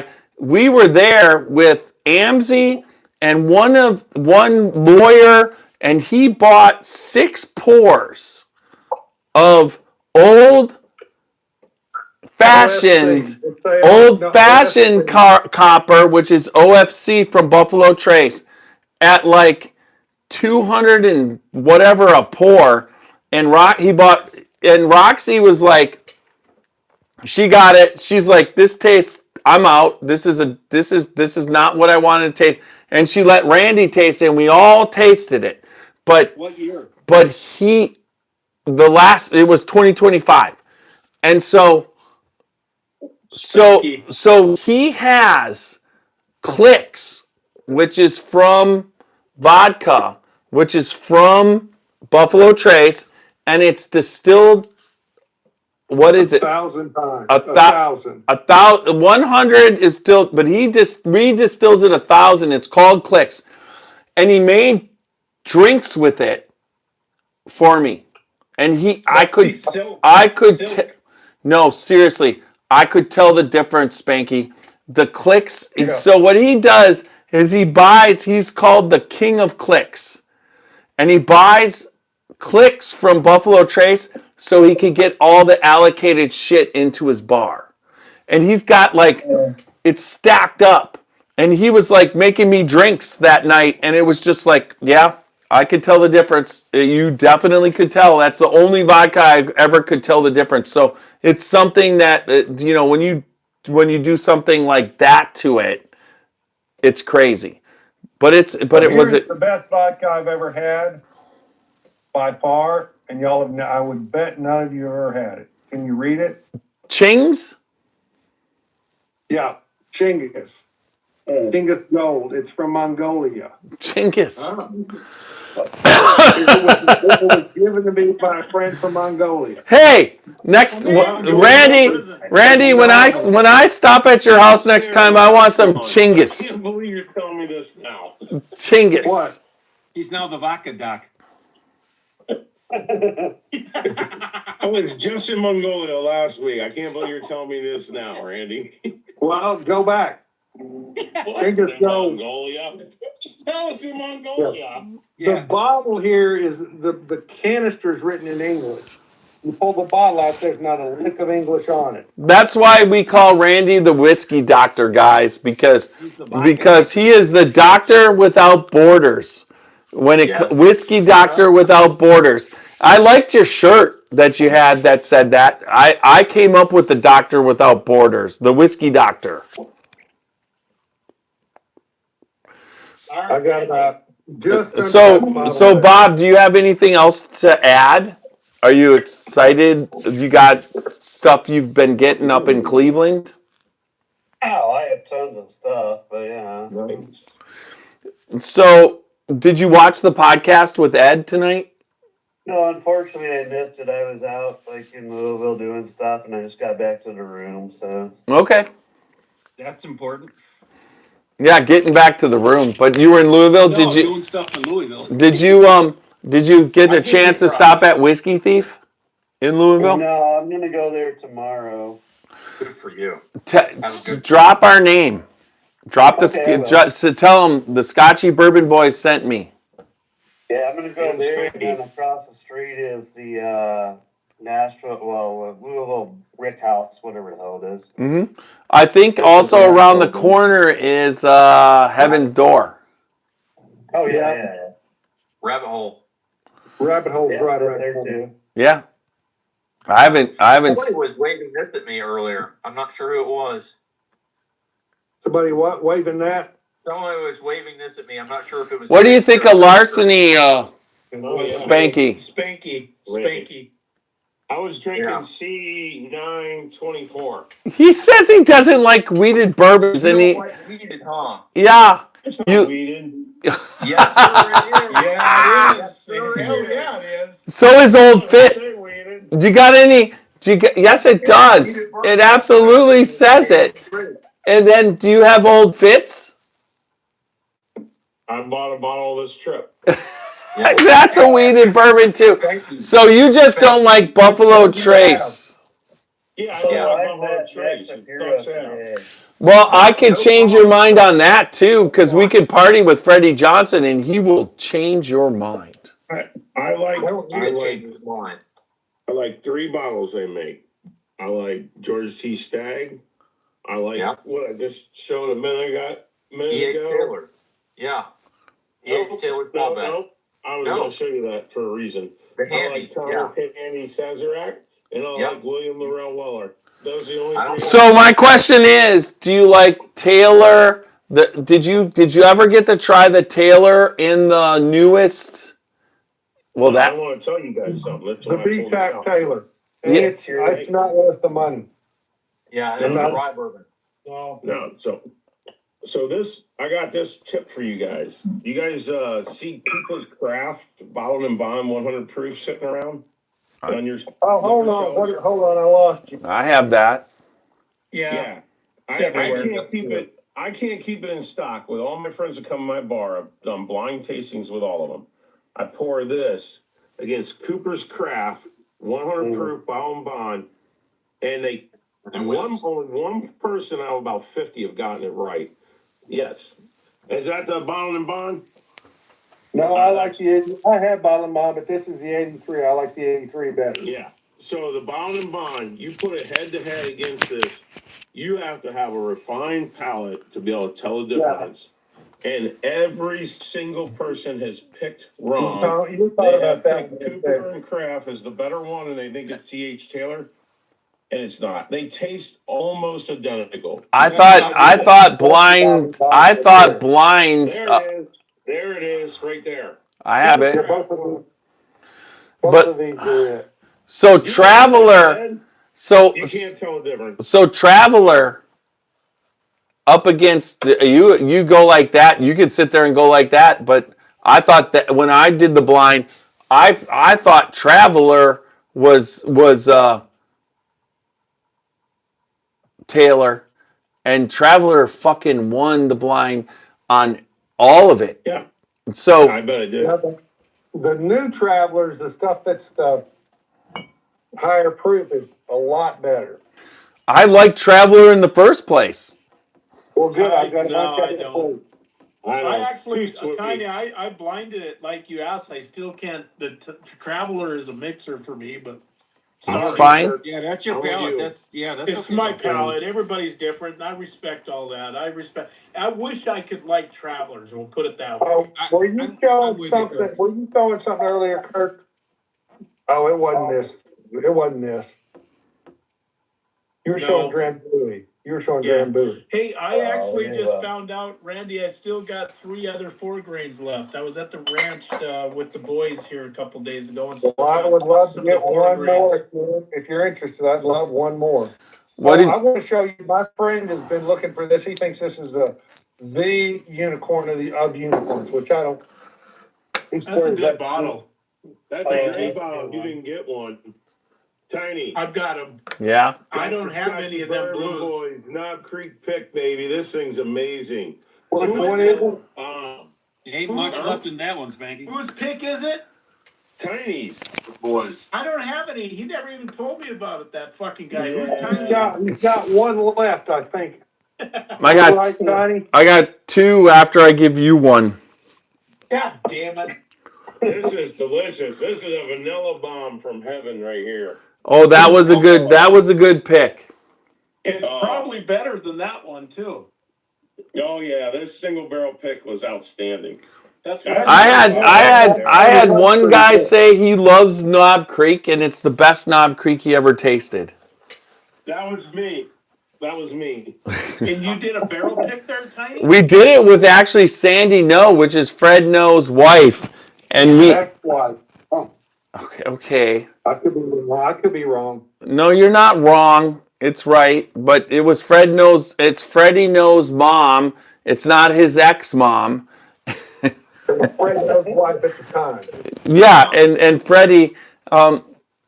So we did it with her. So they had 3 barrels out for us, and the one barrel was a fucking bomb, and I know they knew it.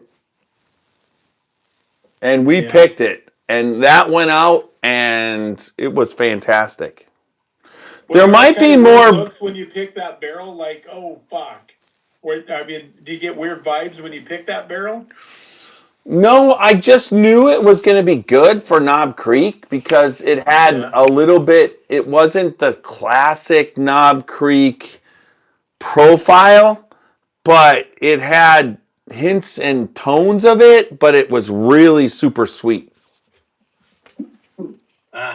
Do you ever drill down on those barrels? Like, okay, where's this barrel come from, and where'd the wood come? The last time the last time I tasted something spectacular was with Ross Cornelison. He took us up into Barton. Me and Whiskey was with me, and also Sarah was with me too, Walker. And we went up into the Rick House. And he drilled into a 12-year that was seriously the best fucking whiskey I think I ever tasted in my life. But the fill was so low that you knew it was never going to be anything but a batch because he was on the low end. But he comes out with that, and it was amazing. I wanted to tell, can't wait. I wanted to tell Spanky before we get started up again because Nice. I haven't been able to get a word in edgewise. Spanky, That's I'm your glad fault. you like the I got 15 of them, just not all the C924, but that's one of my favorites. Is that C924? I put up for the other year. Yeah. I've got about 11 of these Knob Creek single barrels. So I'm glad you like that too. That's awesome. Yeah, the Larceny and Elijah Craig's. I'm a huge Evan Williams fan. Hey, Tiny, I got this the other day. My uncle passed away. He was like my father a couple months ago. But his second wife gave me this. I've never even heard of it. Some Canadian whiskey, but it was distilled in 1968. I've read What is the OFC stands for? I don't know. It just says Schneenly Canadian whiskey. It's a blend. Blah, blah, blah, blah, blah. Has something to do with copper. It's old fashioned copper now, but it used to be old fire. No. That's from Canada, Randy. That's a Canadian whiskey. Here. I will tell you what OFC stands for on a Canadian Old fine bottle. Canadians. Original fine Canadian whiskey. There you go. We all walked into that one. That's what it stands for. There's a 8-year stamp on the back of it, and it says, we certify this original fine Canadian whiskey has been aged to its prime. That's hilarious. I've got OFB here. It can't be that good. It came from Quebec. Yeah, I don't know. I just got it. She's like, here, take it. And I'm like, That's okay. Dude, that's a sweet ass bottle. That's a better. Don't drink it. Freaking keep it. That's freaking. That's a bait bottle. Yeah, for sure. you probably could sell that to Brad for like $4,000. yeah, I'm sure. Now, actually, I showed him a picture of it. He goes, yeah, they surprisingly don't go for much money. I go, no, they don't. I looked it up. There's people selling stuff not quite as old as that. It was like $80. I'm like, there's a nice bottle. Yeah. I'll trade you a $4 grand for that one there. Not bad. What age is that, Randy? 19 year. I'm going to take us off the internet. So, good night. What? Yes, We've been on and corroding the internet for several hours. So.